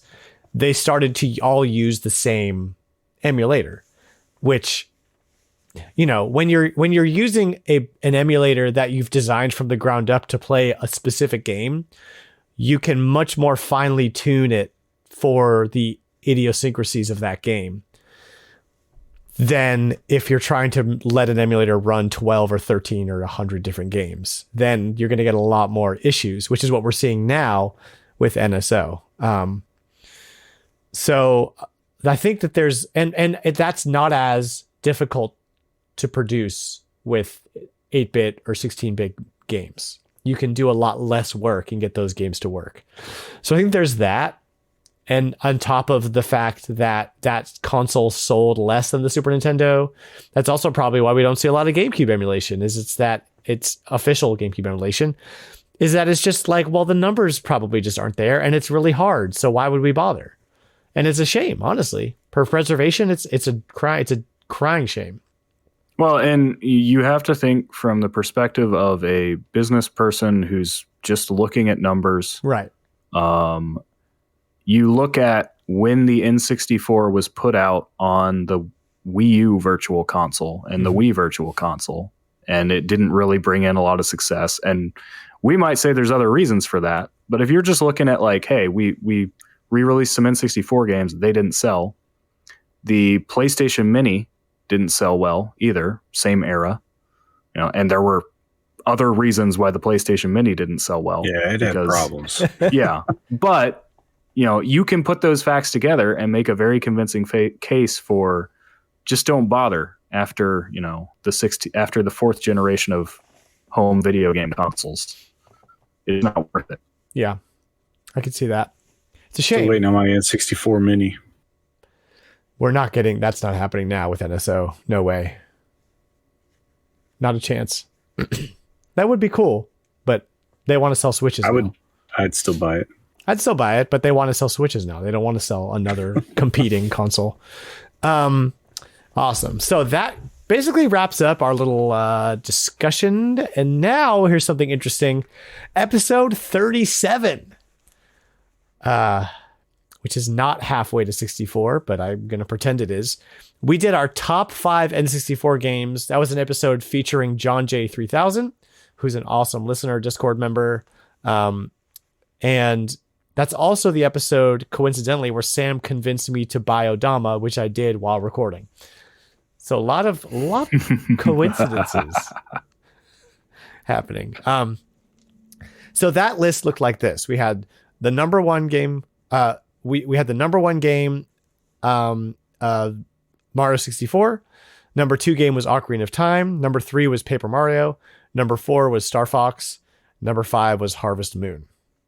So we're going to go through our lists and see if there's any overlap. And if there's overlap, we'll count that as a vote. And we'll see if we have any changes here on the old official retrologic top 5 N64 games.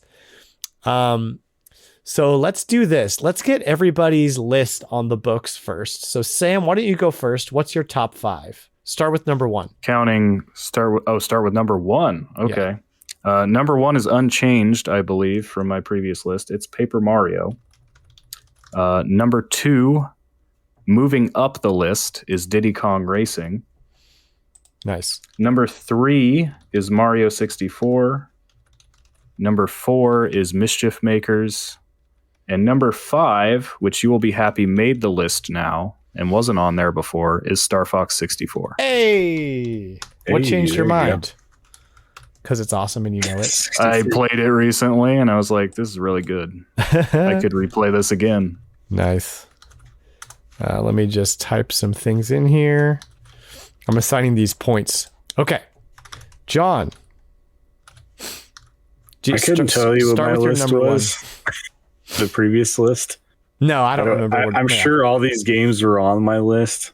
I don't even know if any new additions or changes happened, but my first game is Majora's Mask, Legend of Zelda. Okay.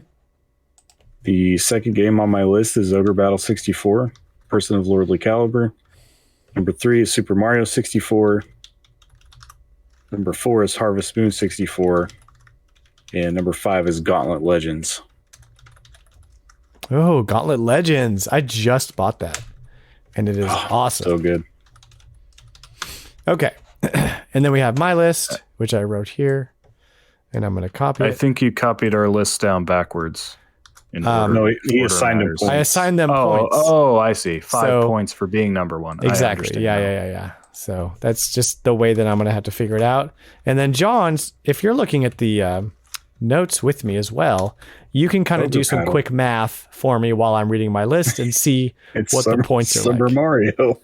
So, number 5 is Star Fox 64. I assume Mario 64 is going to be first or second, always. That's just always going to be a thing. My number 1 is Star Fox 64. Number 2 is Mario 64. Number 3 is Diddy Kong Racing. Number 4 is Donkey Kong 64. And number 5 is Ocarina of Time. So really, if you look at our list... So what we did is we assigned each of our number 1s 5 points. Number 2's 4, number 3's 3, et cetera, et cetera. And now we're looking at what the pointage is total per individual game. So really, though, on here, you only have Mario 64 is going to be number 1. How many points? Because it has 10 points. Diddy Kong Racing has 7, so it should be number 2. Number 2. Yep. And then Star Fox is going to be number 3. And then after how many points for Star Fox? Dicey. 6. Okay. After that, it just gets everyone's list have different games. Okay, so the only ones that overlap are Mario 64, Diddy Kong Racing, and Star Fox. Yep. Okay. Well, the last 2 would just be a tie between your number 1 and mine. Right, Majora's Mask has 5. Majora's Mask and Paper Mario. And Paper Mario has 5. So that we just have to decide which one places above the other. Yeah. So we're leaving in the dust the following games. Let me know if you have a problem with this. I'm sure you will. Yeah, grab your torches and pitchforks. Zelda's not on the... Yeah, that's crazy. Not on the list. How is Ocarina of Time not on either of your lists? I mean, John, it was last time on mine. Well, I preferred Majora's I really Mask wanted to put Star Fox in there, and that something had to go. My thing is, here's my thing about Ocarina of Time. It was my Zelda game. It was that and Link's Awakening were my first Zelda games. It's always going to be the one. Okay, so the games that are left in the dust. Here we go. We've got Mischief Makers. We've got Majora's Mask. Oh, no, never mind. Sorry. We've got Ogre Battle, Harvest Moon, Gauntlet Legends, and Ocarina of Time, and Donkey Kong 64. Which game has the next most points? Ogre Battle? Yep. Yeah. Okay. Or Ogre Paddle. I was typing fast. Shut up. Okay. So the list as it sits right now, we have number 1 is Mario 64 with 10 points. Number 2 is Diddy Kong Racing. Number 3 is Star Fox. Number 4 is Majora's Mask. And tied for number 4 is Paper Mario. Ogre Battle would be number 6 if that matters to anybody. So now we need to have a discussion about whether Majora's Mask or Paper Mario deserve to be number 4. which like, if we just straight vote, I'm going Paper Mario. So I don't know, John, if you know where my vote is. Yeah, if you want to enlighten us. Either one of you guys played Majora's Mask, did you? I have. I've played it twice. This is true, but it does not change my vote. I will speak my piece and then I'll let you talk, John. I played Majora's Mask both on the N64 and on the 3DS with all the new fancy like quality of life improvements, which I enjoyed. I enjoyed it, but I get to a certain point in that game where all of the systems just become too much. And I'm just like, I just want to play Zelda and I don't want to play Majora's Mask anymore. That's what happens to me when I play Majora's Mask. But I want to hear your best argument as to why Majora's Mask deserves number 4 over Paper Mario? Because it's the only Zelda game on this list for the N64. One of them has to make it. Ocarina of Time is not on here. Bro.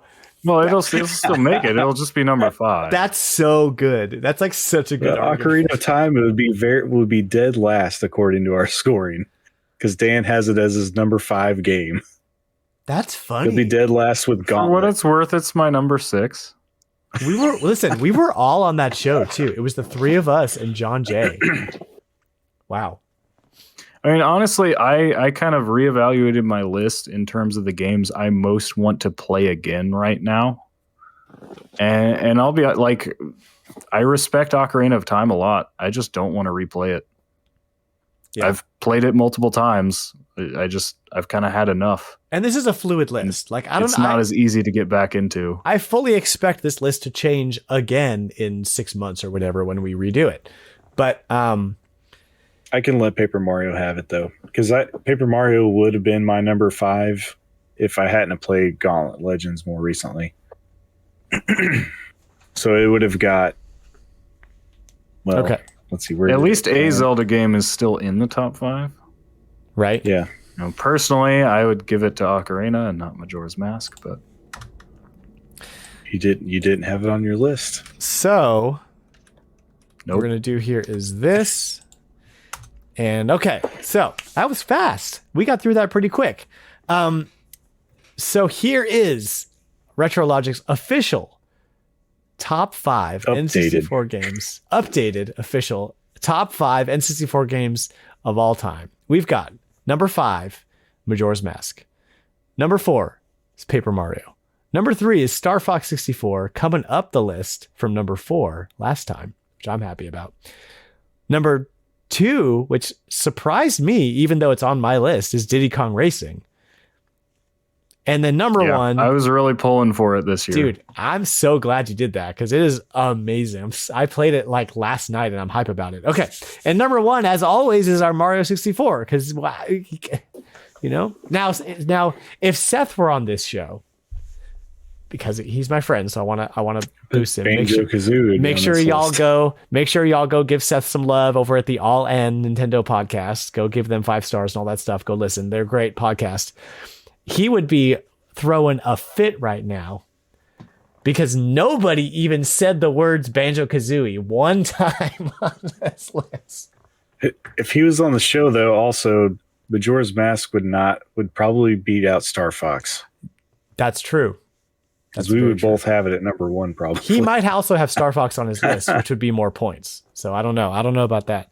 And I just want to say for Seth, like all 3 of us on the show love Banjo-Kazooie.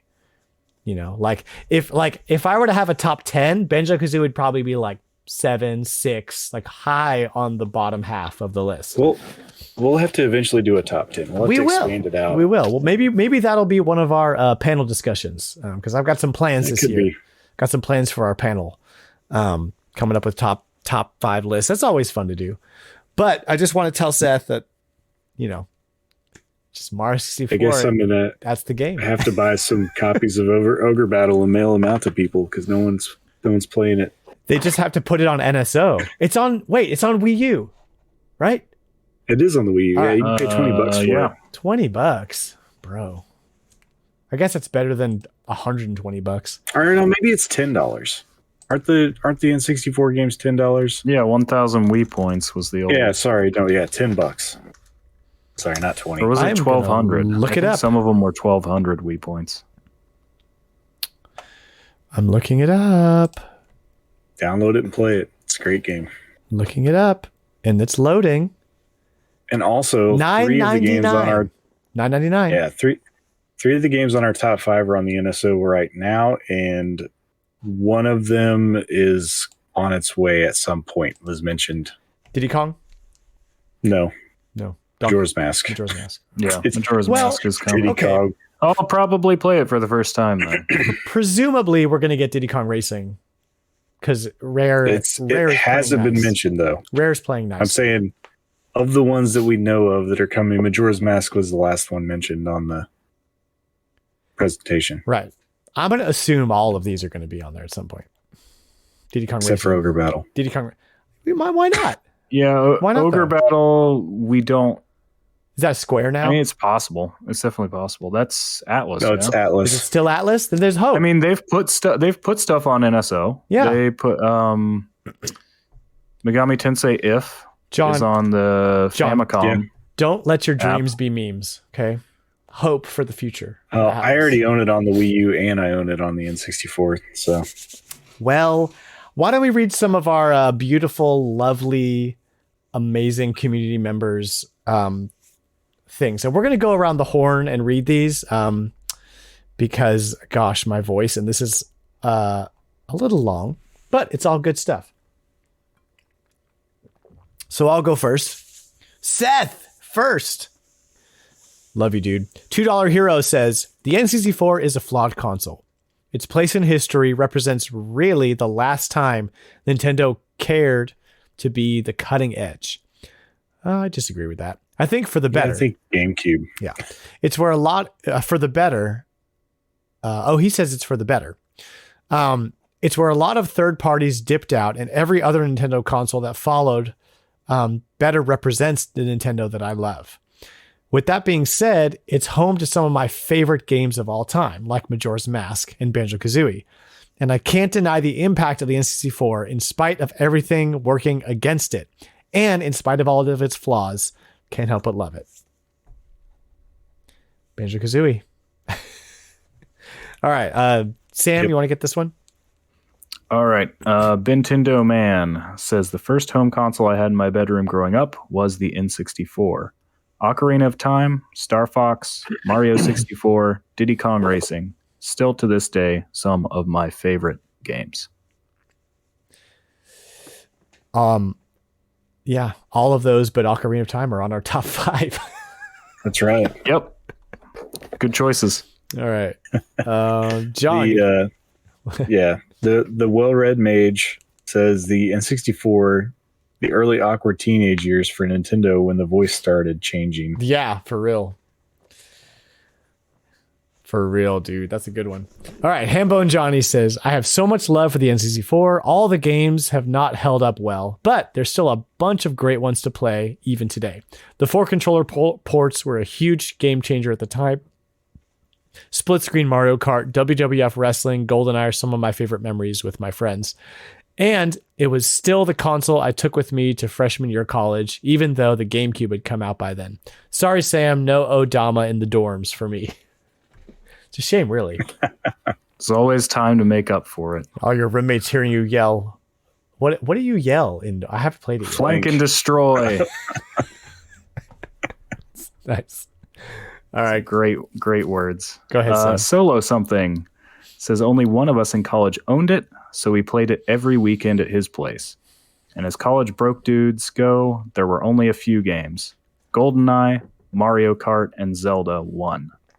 But it was all good as chicks were involved too. Oh, sounds like a party. Did anybody's sister play video games? I'd have to have a sister. Yeah. I don't think any of us have Wait, sisters on the really? show. Wow. I know all of you have siblings, but no, literally none of you have sisters?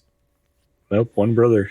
Well, and I will, not to derail it too much, but I will mention too, one of the things that meant a lot to me as somebody who had 2 brothers and not one is that the N64 was out of the box a 4-player console. Boom. You know, I know multi-tap exists, but most people, at the time I didn't. So going from the Super Nintendo to that, it was kind of a big deal that all 3 of us could play together. That's something that I think a lot of people overlook. And I really, from that point on, Nintendo has a history of being the company that focuses the most on the couch co-op experience when everybody else was moving to online. I just feel like that needs to be mentioned. Like the couch co-op with more than 2 people, especially, it really started fully on the N64. Like, yeah, I know multi-tap and things like that, but that meant a lot growing up. Yeah, to play with both my brothers all at once and not have to take turns. Andros from the Nintendo Yeah. Pals. Our good buddy over there. Yeah, Andros says the N64 is awesome. People look back on it and say it wasn't the best, but at the time it was. It birthed some of Nintendo's greatest game series. It pioneered 3D gaming consoles and has aged way better than the PS1 or the original Xbox, in my opinion. Smash Bros. Started there. Says, I think that's enough to say that it's one of the best systems ever, but it also has Mario 64 and Ocarina of Time, Paper Mario, Mario Kart 64, GoldenEye, Diddy Kong Racing, and Starfox. It says, I unapologetically love the N64. I'm a day one, no regrets, Switch Online expansion pack owner, mostly for the N64 games with online play. Right. And all those games mentioned are awesome. Yeah, definitely. I just wish the NSO online experience was better. Otherwise, I'd be playing it a lot more, but awesome. All right, Chris HL94. What? I was going to say that's another one that's probably going to be talked about in Discord later that didn't make any of our lists as GoldenEye. I mean, we know why Sam doesn't have it on his list, but yeah, I don't think that it's aged very well at all. I played through it on stream and I just think that it was really, really revolutionary at the time, and it's now sort of aged like milk. So Chris HL94, actually, did you guys hear that it's apparently coming to Xbox somehow? Xbox, yeah, I heard that too. So that's cool. Chris HL94 says, that being said,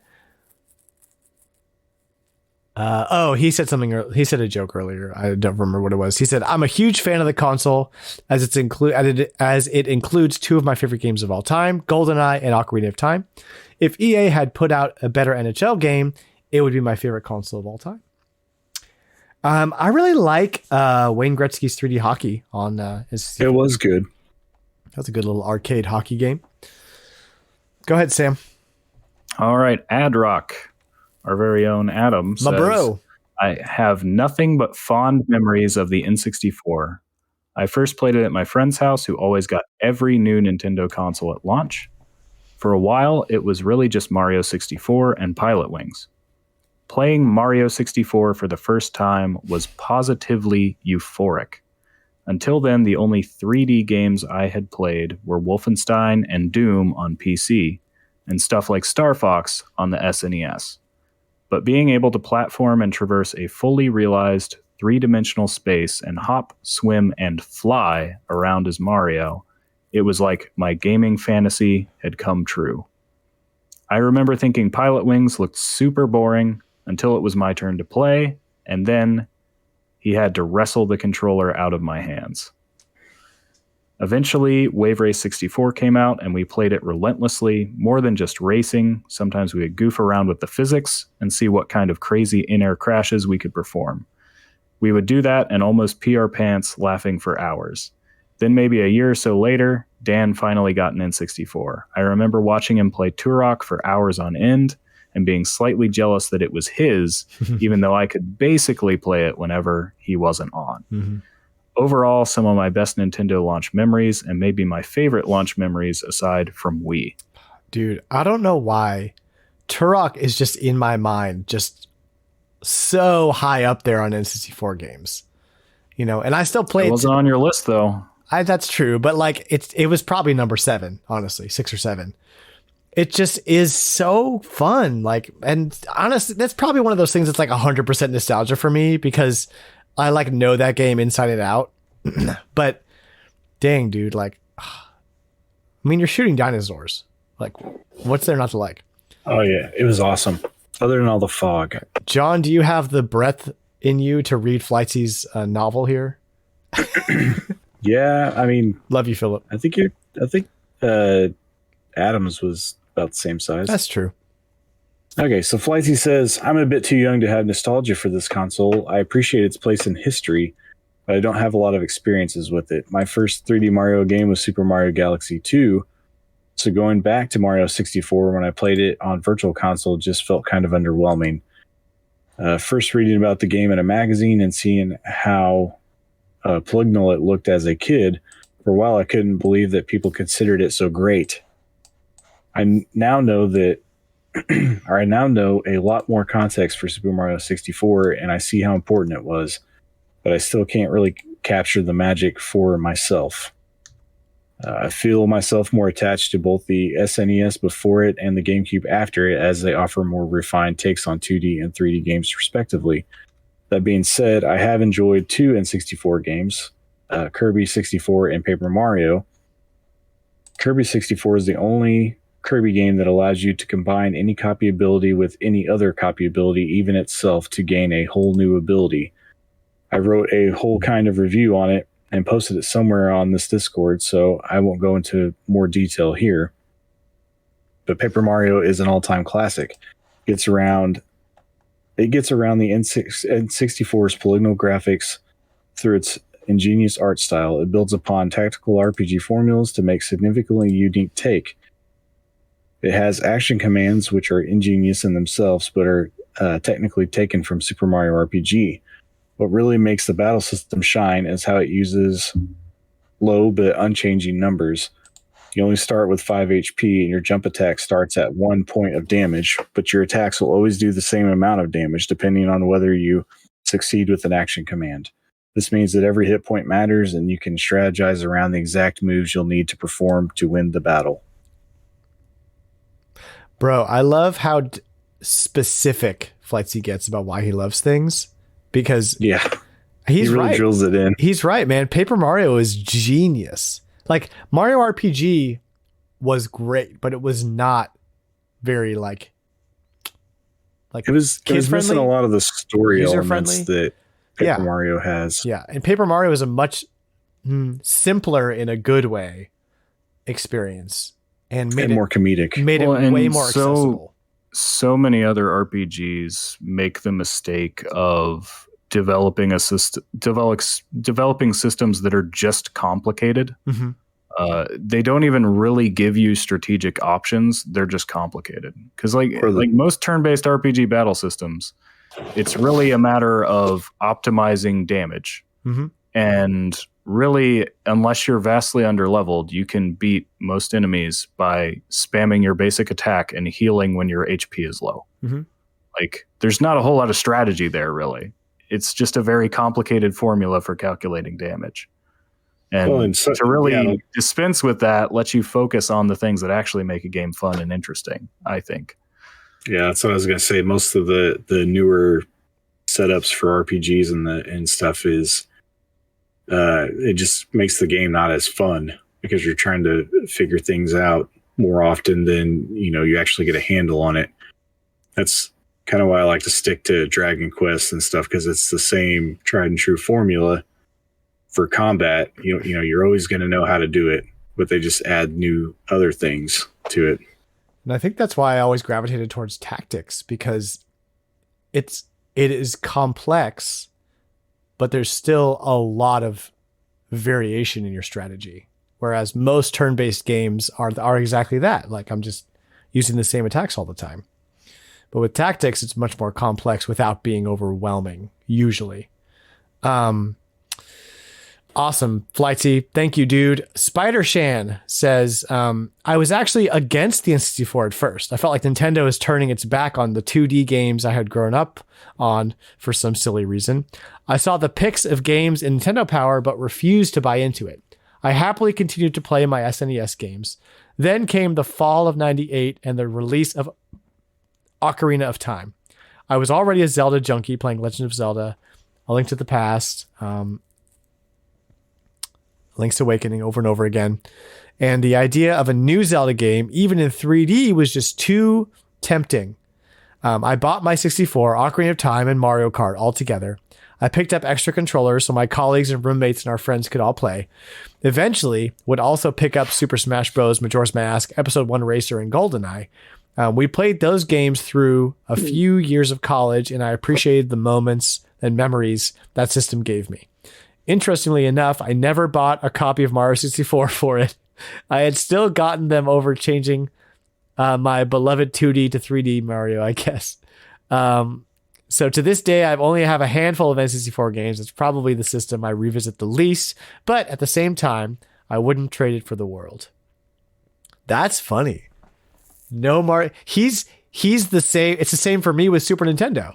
I've played Mario World like for a couple hours in my life. You know, crazy. All right, Sam, bring us home. All right, Fight Crab Fanatic closes us out with AKA Ambassador. If you think about it, the N64 backed the wrong horse to be cutting edge. It couldn't get all that sweet full motion video and disc power of the PS1. Had a better depth camera, but in terms of textures and polygons, it couldn't compete. The most impressive game that was put on the N64 was Resident Evil 2.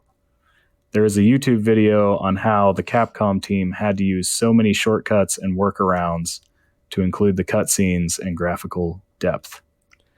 Yeah, there's a lot of discussion about how Nintendo sacrificed textures for the N64, and which is why almost every first party and Rare developed game are very cartoony looking. Because in a cartoon, you can have very flat textures and your focus is on the animation of the polygons and less on how realistic the textures look. So while I hear you, that's just a way of doing things, you know? It's also perfect for Nintendo's own characters. But even, so it makes complete sense for them to do that. Even games like Turok, you know, Rogue Squadron, stuff like that, that's much more realistic looking, still look great.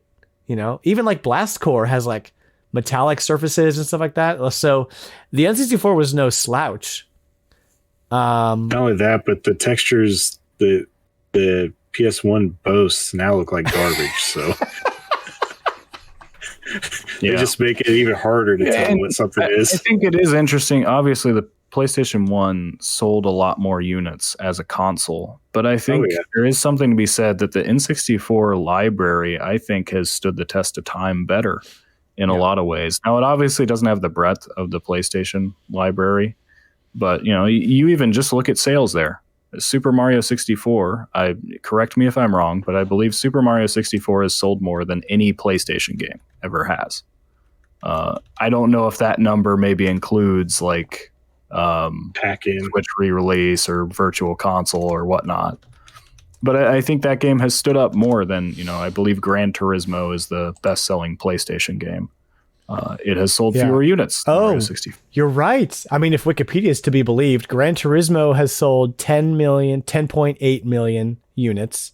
That's and only second to, and Final Fantasy VII is very close behind it with 10 million. And Mario 64 sold 11.9 million copies. So that's pretty crazy. But like it just a third it speaks of the to N64 user base. Yeah, it speaks to Nintendo knowing its user base and like having the IP. And that's, you know, yeah. You read all these comments, like everybody who had an N64 knows and loves the same games by and large. Everybody said GoldenEye and Ocarina of Time. And part of it is because there weren't as many games to choose from. But like they have stood up reasonably well, at least for the people who grew up with them. They have stood the test of time. Yeah. Yeah, big time. And you know what? I don't begrudge PlayStation. There's plenty of PlayStation games that I love. Ape Escape. Dude, Ape Escape, bro. PlayStation is a deep well to tap into. It really is. Picking up games that you never heard about and finding they're actually really fun. Friggin' Parappa the Rapper. Love Parappa. So I'm no PlayStation hater, but I mean the N64 was just my console when I was 10. Like that's gonna stick with you, you know. That about wraps up our celebration of one of the greatest consoles of all time, guys. Do you have any final thoughts before we hit the community couch? Oh, I think we wrapped it up. I think we did it pretty well.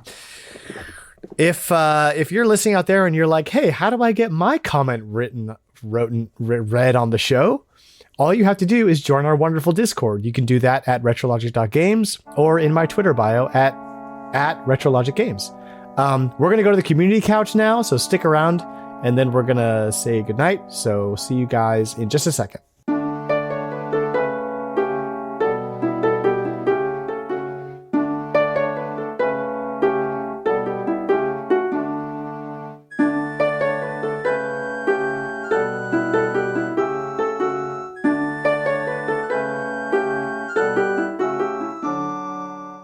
Welcome back. We have an event going on this month. I've already talked about it, but you're going to hear about it again. It's called Odamarama. And if you own a GameCube or a Wii that plays GameCube games, you owe it to yourself to go buy a copy of Odama. It's very cheap. You could probably find one for $15 and a microphone, which is also very cheap, under 10 probably. And go ahead and play with us. We're all playing. It is going to be crazy. We're going to have a community run Discord, a community run podcast later this month. And, there's some crazy weirdness happening over there with Odama. We've already have a channel up in our Discord, people chatting about it. So go over there and check it out. Questions? It is without a doubt the finest military strategy pinball game to ever make use of the GameCube microphone. And also the only one. The finest. Best and worst. It's like saying my favorite kid. I only have one. All right. Community couch questions. How are you guys? Guys, the couch is cold tonight. Yeah, it's a little empty tonight. Because not only is it cold, but we've been missing from it for a couple weeks. So it's good to be back here. Gonna dust it off. Infinite Blue comes at us with a question. He says, now that the year is 2022, the Xbox 360 is 3 years away from being 20 years old. What's a gaming fact that makes you feel old?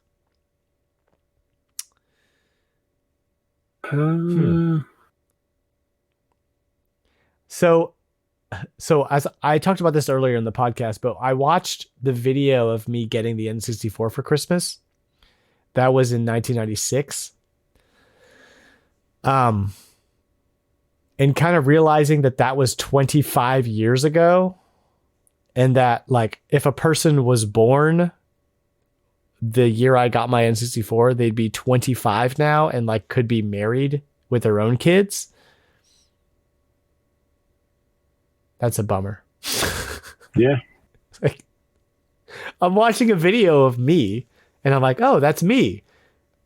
That was 25 years ago. That's a whole person years ago. Goodness. That person can rent a car.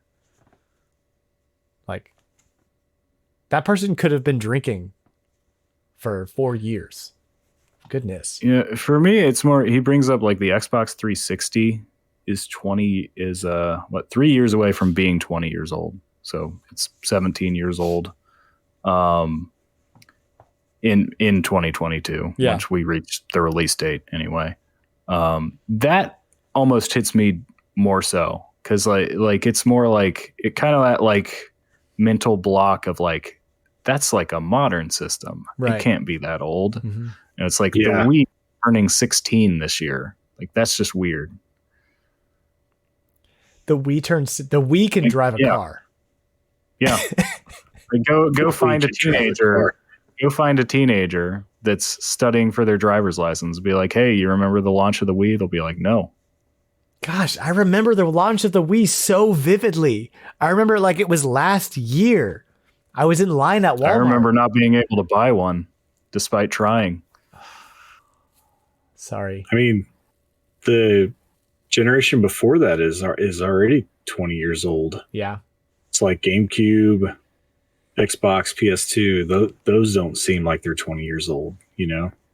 I have kind of a break in my mind for time. In 2005, I moved to Austin and like stayed here. So anything pre 2005, to me, that feels old. Like that feels like, that's like, okay, that like feels 20 years ago or whatever. But anything that happened in Austin to me feels like it just happened. So the Wii launch being 16 years ago is bonkers. Yeah, even just whenever they re-released Skyward Sword, and they're like, "It's been 10 years, guys." I'm like, really? Goodness. 10 years ago, I chose Skyward Sword over Skyrim. Yeah. Jeez, man. Like I met my wife 11 years ago. So Skyward Sword is my relationship years old. Crazy. Thank you. Crazy. Thank you, Infinite Blue, for making us feel old. Wow. Okay, Flighty coming at us with a community couch question. He says this goes with his spot the fake list. Have you ever played any fan community couch? Whoops, I skipped a line. Have you ever played any fan games or ROM hacks? I have fond memories of playing Mario fan games on the computer at school, right along with cool math games. There were some super good ones like Super Mario 63, but also some really bad. A lot of them use Super Mario All-Stars sprites, the ones used for Super Mario Brothers and Lost Levels, which I believe actually ruined the art style for me. However, those are just browser games. I haven't really played many ROM hacks, but looking at them seems really cool. I have no experience with this, so that's I all don't you, either. That's all. There's like a million Pokemon ROM hacks. Yeah. Yeah. I mostly just stick to like randomizers, but I had a lot of fun with those once upon a time. You've done like translation ROM hacks and stuff, though, right? Yeah. Translation patches is the main thing for me now. That's just a way to play games that didn't release here, that released in Japan. And really, like, there's a lot of work being done even recently on stuff like that, which is pretty great. Unfortunately, with consoles, depending on your policy towards acquiring ROMs and how you do that, it's not always the easiest way to do in a strictly legal way. So, that's a hurdle. In the PC gaming world, we call these things mods, and developers actively support them. And it would be wonderful if consoles could do that, but they don't.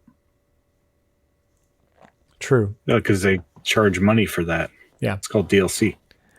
I had an interesting thought the other day about like if I were to sell my collection and just emulate or just do like SD card readers in original hardware mods. And what is my hesitation about that? Because I'm from this generation that had physical media, and it was plug and play. You put it in the thing, you turn it on, and it does a thing. And I did grow up with computers, but what you could do with those computers was fairly limited. As far as like software and like modifications goes, I did not grow up knowing how to code or do any kind of back-end PC software stuff at all. I grew up doing video editing, but that's just a software that you use. And I think so my hesitation with it, because it would be very thrifty, like selling my collection and getting all that cash back is a tempting move. That's a lot of money. But will I actually go through the hassle? It seems like a hassle to me of getting some kind of hardware that runs the game that I want, troubleshooting when the controller has problems, troubleshooting the game and the software itself, because none of it's official, none of it's plug and play, none of it's easy. So I would say it's nowhere near the hassle that you would have trying to actually sell your whole collection. I don't know, dude. That's where I was kind of thinking. I could buy some EverDrives and. Yeah, I guess so. So I don't know. But I mean, back to the original question, I mean, I think ROM hacks are pretty great. I just think it's a shame that, again, like PC has a space for people to do this in a way that doesn't have to involve as much piracy or even just the threat of being particularly when you talk about things like fan games, because there's great fan games that people put a lot of hard work in that get a cease and desist from people who own the copyright to the characters in those fan games. Mm-hmm. Yep. And it's just kind of a shame that that's the state we're in. Like, I don't think that that's great, but it is legal. They are legally in their rights to do that. But ROM hacks are one of the advantages to a digital distribution, and you can see the success of that. You see PC games these days that come out, even something like Bethesda games that have fantastic mod support that make the games better. And lots of community. And, that is something that you cannot do when you are locked to the release day physical media. Obviously, there's disadvantages that come with that too. Interesting. I don't think it's a bad thing. I think I'm a generation too old now to really wrap my head around the process of doing that. And maybe I could learn it, and that would be fine. So I don't know. Maybe sometime. Maybe Flightsy, you can teach me. And I would circle back again to the for retro people like me who are into retro and who are maybe into like discovering retro stuff you didn't have. Look at some of those translation patches.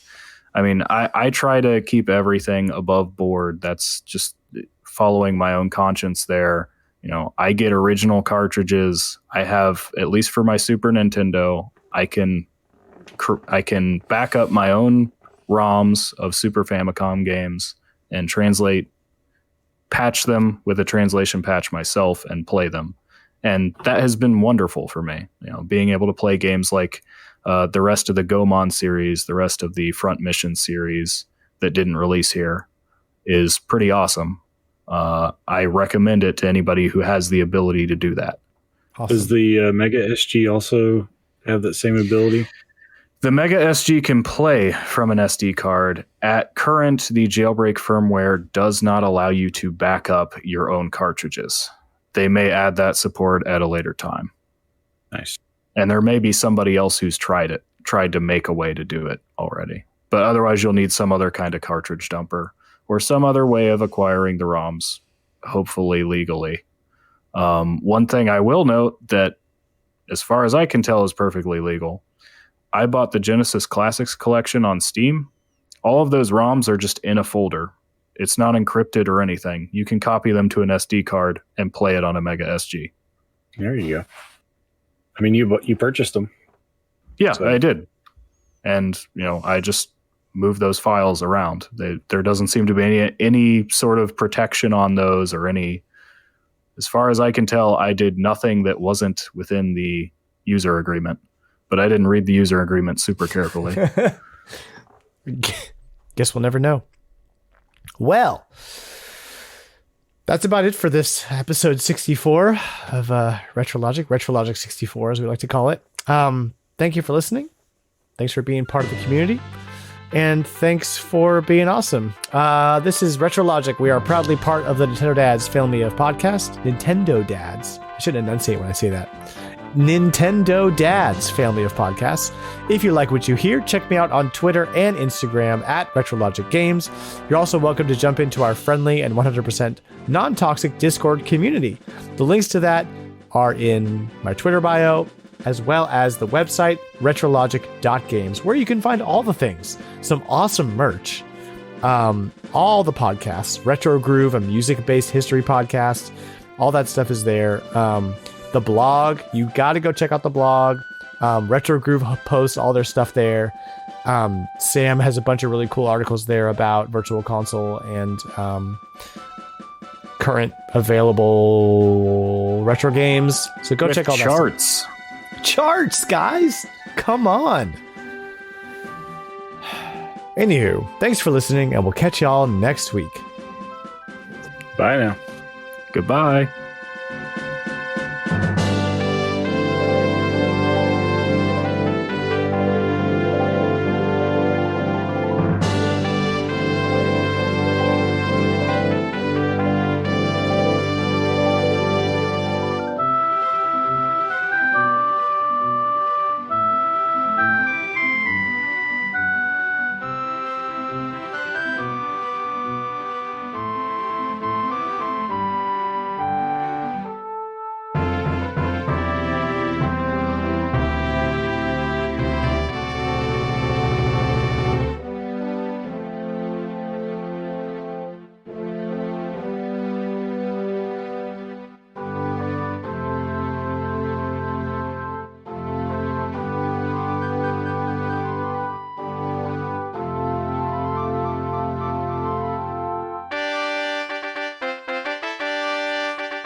Oh, I'm gonna do something funny at the beginning of the show. I'm gonna do the papa, and then I'm gonna say I'll just do it.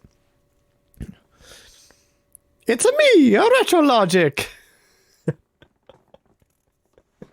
I'm gonna do the Mario 64 opening sounds for the beginning of the show.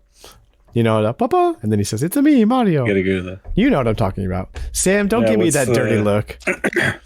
You're looking at me like I'm an idiot. Where you stretch his face? Yeah. I'll probably do the like opening of the game music. Bum, bum, ba-na-na-da. Bum, bum, ba-na-na-da. You know, probably do that.